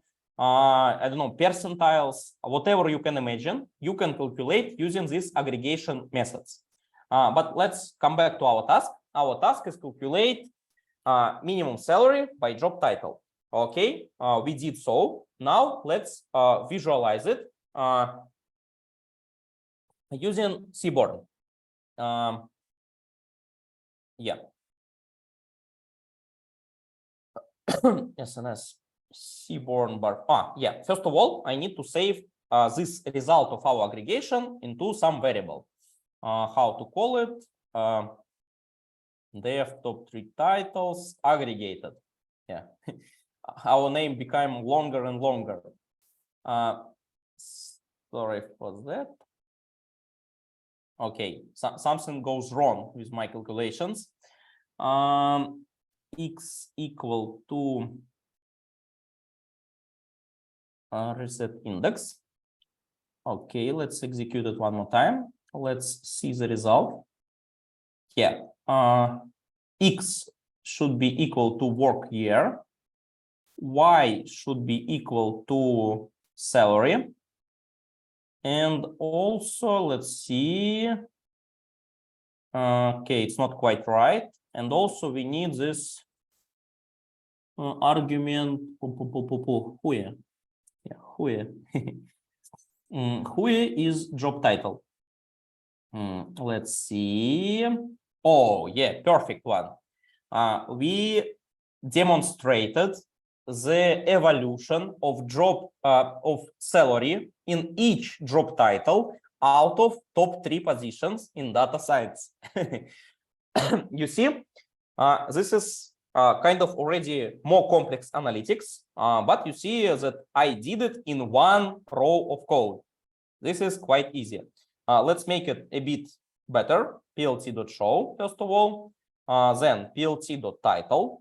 You, every time you do your job, please do it well. Please do all the steps and make it clean and easy to understand. How it's called? Average salary for top 3 job titles. Okay. What else do we need? We need the X label. X label. No, Y label. Y label, and Y label is average salary. Oh, salary. Yeah, like this. Okay. Yeah. Right now, we may say that our job is almost complete. We did some more complex analytics. We calculated many different salaries. What else I want to show you? Let me make it a little bit. Yeah. Let's imagine I want to calculate this using. Okay. Yeah, you see, I merged all this code into one single cell. Imagine that you need to create a function, a kind of a function. Let's do it. Def plot average salary. Sometimes you need to do the same job many times. And at this point, Python functions is very useful. N integer. Yeah, this is N. Right now, I put it the result. I put it all the code which is important for executing this query inside this function. And I also created parameter N. Parameter N will represent how many top position we want to represent on our plot. Let me demonstrate it. If I call it with parameter 3, it represents me top 3 positions in data science. Right now, I think I need to extend my analytics and I want to plot top 5 position. You see, I specified parameter 5 and already I included other position, machine learning engineer, analytics engineer, and also I can track the salary in these fields. For instance, I may see that machine learning engineer in 2020 has much higher average salary than it previously has. You see that instead of kind of rewriting all these many rows of code, I put them in a kind of simple block, in a small block, which allows me to do the same task, but make it kind of more flexible. Yeah, more flexible. I can do seven positions. You see, right now, plot is not so pretty because 7 is already too much, but you see it is working. That just putting all this piece of code inside Python function, I make it easier and more flexible to calculate statistics for different number of top titles. Okay, I think this is all for this task. Let's move on to the next task. Next task, let me think what we want to see.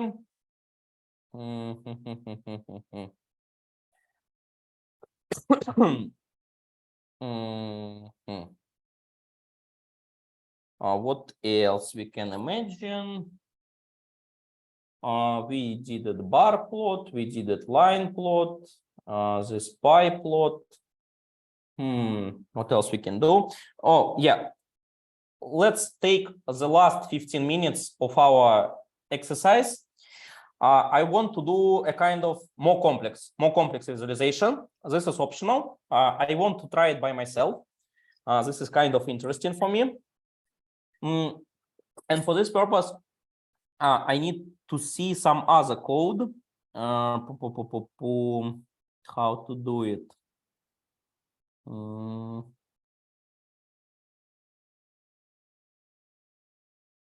Oh, okay. Let's assume that right now our task as a data scientist, calculate remote ratio. This is the last step of our today's lecture, so please keep up, keep strong. Calculate remote ratio by location. Yeah. Let's think how we can do it. First of all, one more time, let's have a look at our data frame. Sorry, why? Yeah, we have remote ratio. Remote ratio, let's actually check this column. You see this 100, 100, 100. Let's see how many unique values we have in this column. You see, almost in every task, I use the same methods.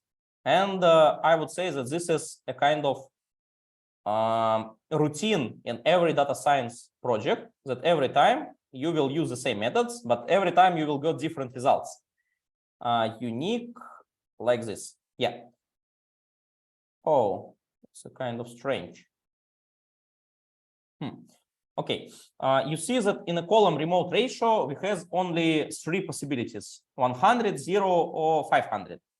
Okay, let's not do it with this column. Let's more operate with salary, because it's not interesting to work with 3 values. Salary, we have many different values.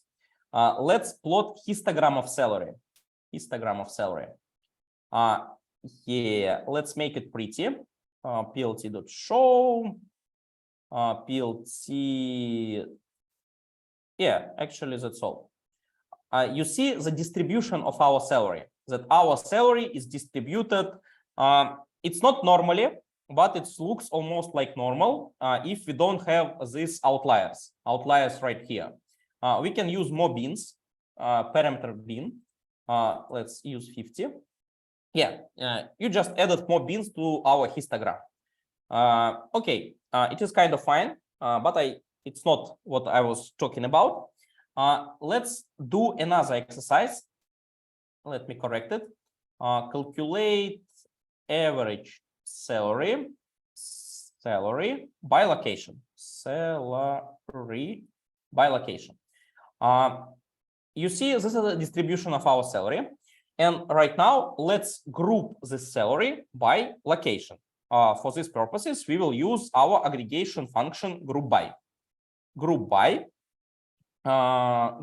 company location, and aggregation function one more time, salary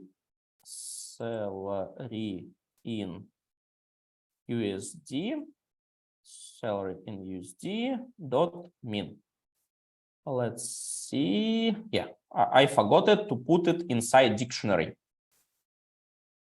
Okay, we have some abbreviation for company location, and we have salary for this location. And you see that we have 72 different locations right now.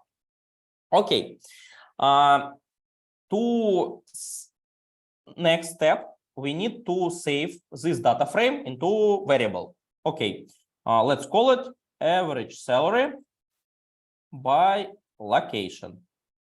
Okay, we save it. I messed up. Salary with A. Salary by location. Let's call it one more time, just to make it clear what we created. Average salary by location. And it has 72 values inside it. Next, we need to call the COO method. This is a library, country converter.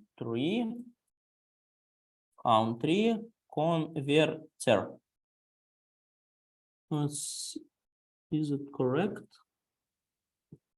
Converter.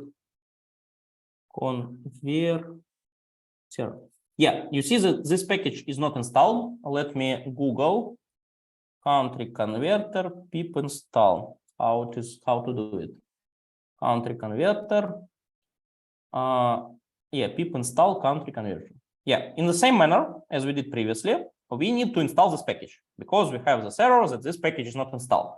Why I am installing this package? You see that my countries right now is represented by abbreviation. And actually, I don't know what does it mean. What does it mean? AL, AM, AR, SN, and so far. But clever programmers already created a package which allows us to get a name of a country from this abbreviation. So let's actually use it. CO. And to apply the method of this conversion, we will take our data frame, average salary by location. We took this company location column, and we will use method co.convert. Yeah. Names. And what else do we need to specify? We need to specify format of our conversion. O3. I think like this, maybe 03. Yeah. Right now, instead of this 2 signs abbreviation, we get 3 signs abbreviation, and it's maybe become more clear. Let's save it inside a new column of our data frame. By the way, I will demonstrate you how to create a new column. You create a new column, you will call it company location. Company location new, for instance. Yeah.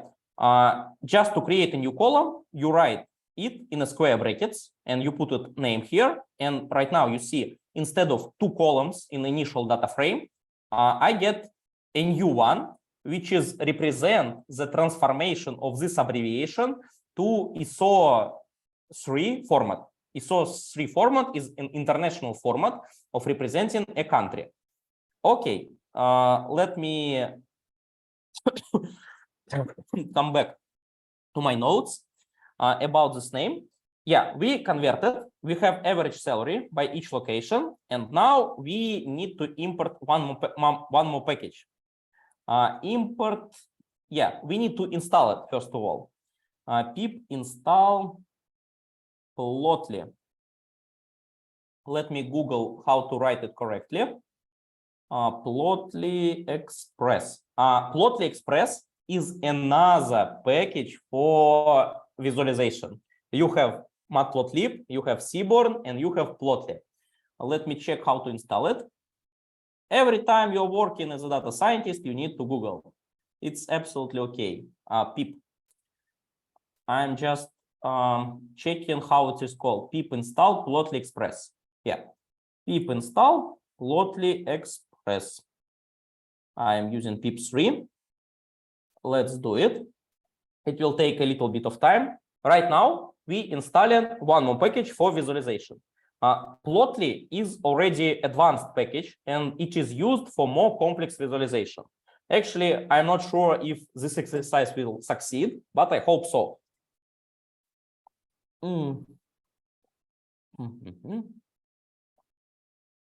And Plotly is a kind of heavy package, but using Plotly, you can create really beautiful visualizations. So sometimes it is worth to spend your time to get inside this tool. You see how much time it is taken to install this Plotly.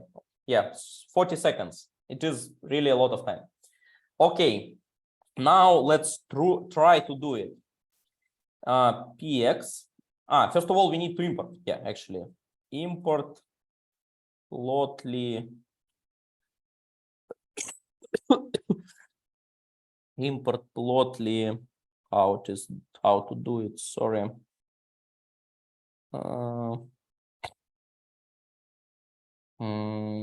Plotly Express. Import Plotly Express as PX. Okay, is it working fine? Yeah, you see right now, this package is imported correctly. Let me come back to this beautiful visualization, how to do it. Yeah, I'm learning with you guys. It is absolutely fine.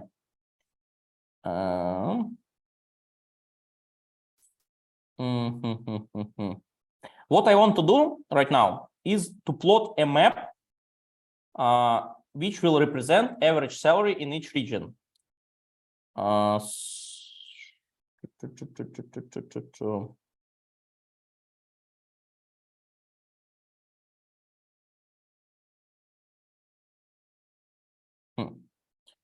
2 minutes, guys. 2 minutes.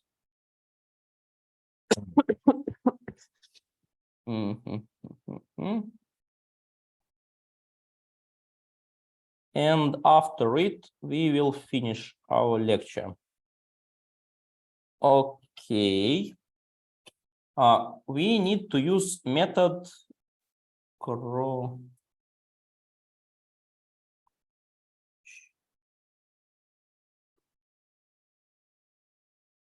Yes, this one. Let's call a signature of this method.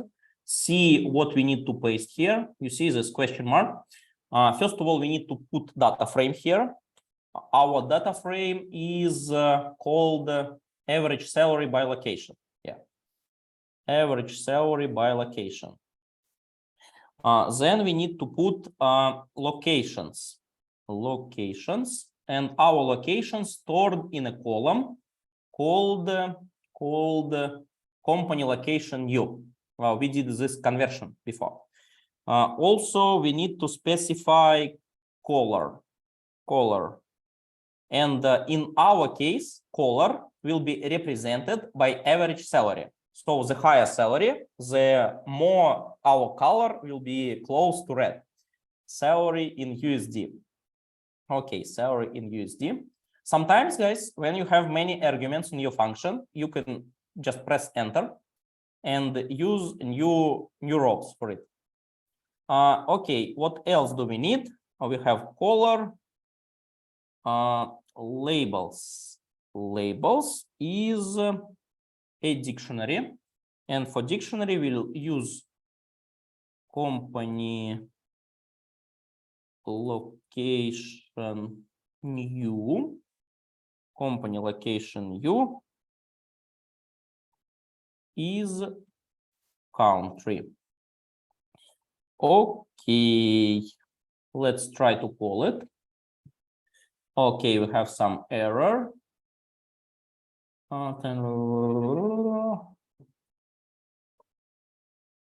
Oh, yeah, we got the result, but with some error. Let me check the error. we printed this beautiful map.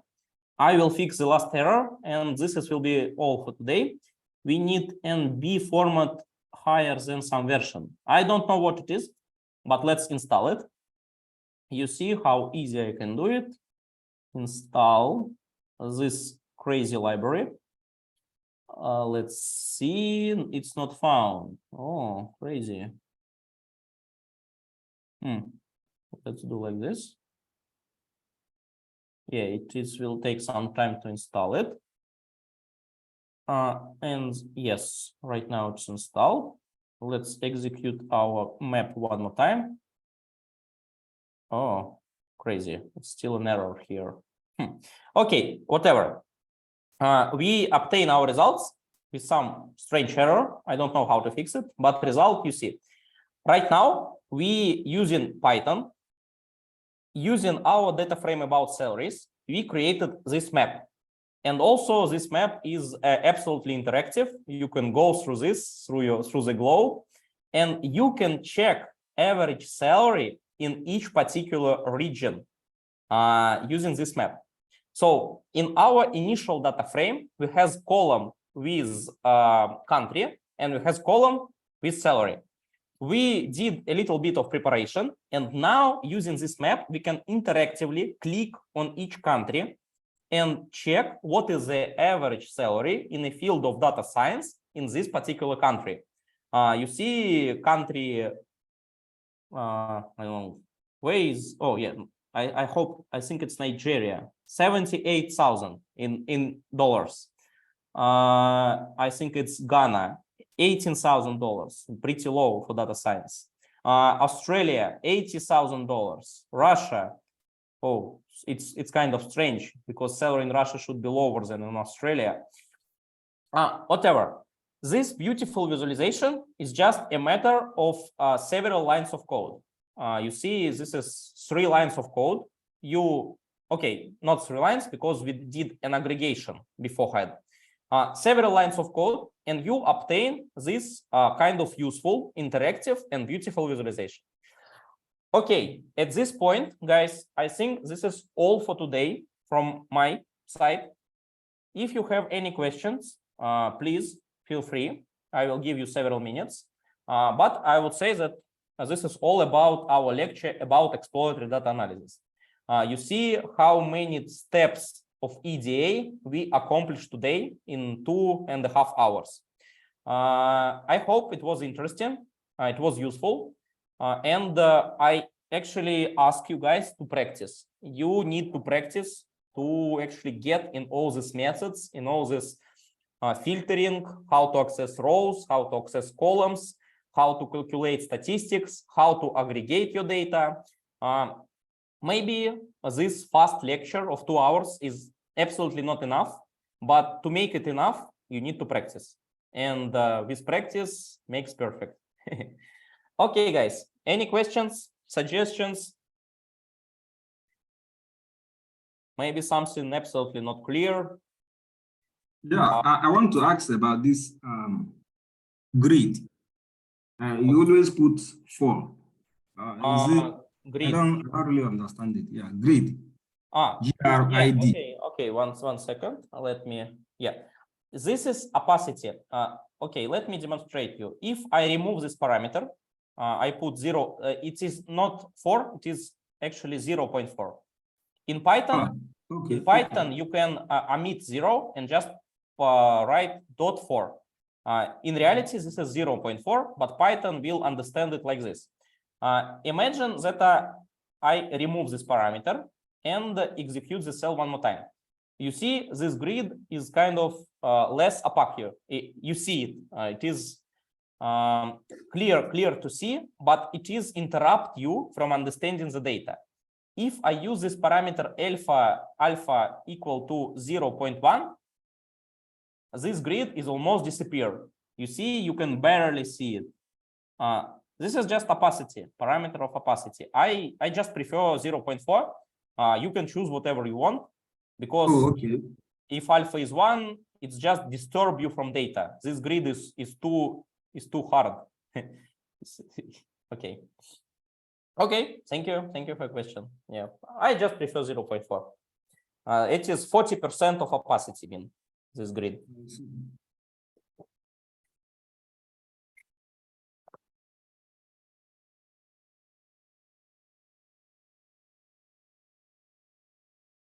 Yep, guys, I will paste this working notebook on GitHub. Does everybody has access to GitHub? And you can see our previous work and work from this lesson. I hope it is so. I share the link. If you don't see link, please ask me. You can ask me, I don't know, on Slack or Telegram. What else, guys? Is everybody understand that we have a deadline for homework? Deadline is, let me see. Deadline for first homework is Tuesday 23. Yeah, the end of the day on Tuesday, 16. So please complete your homework till 16th of May. I would be glad if you submit your homework and I will check it. It is not extremely complicated. It is actually easy. 4 tasks is easy. 5th task is intermediate, kind of medium complexity. Okay, maybe. What is my GitHub? Who remember my GitHub?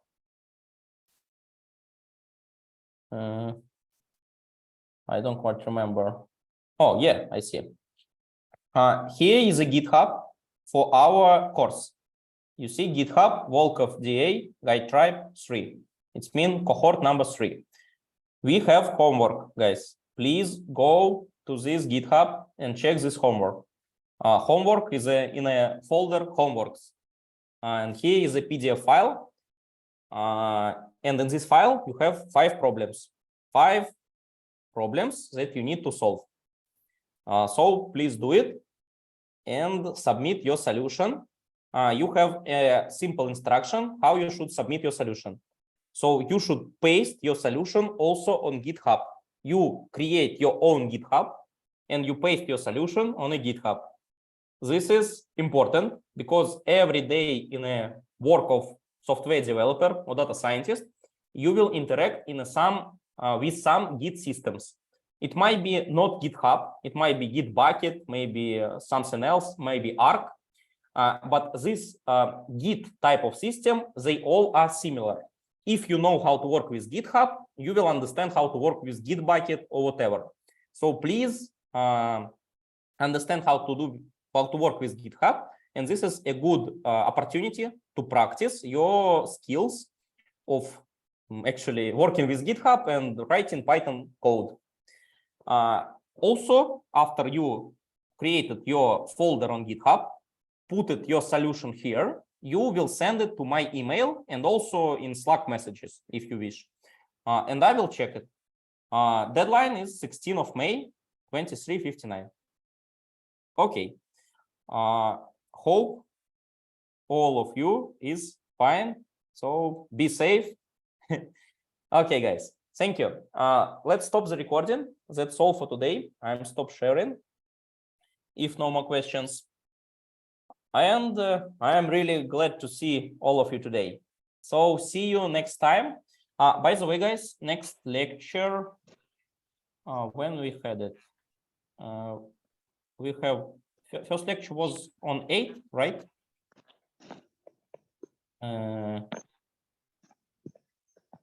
Okay. I think next lecture will be on Tuesday. Yeah, 16th of May. We will have an announcement in Slack. I will write it. Next lecture will be on Tuesday, 16th of May. The same time and place. See you. Okay. Thank you very much. Yeah, Deborah, can you please stop recording? Yeah, and save this. Okay. Yeah, host, so you can stop the recording. I am host. Yes. Yes. Stop recording.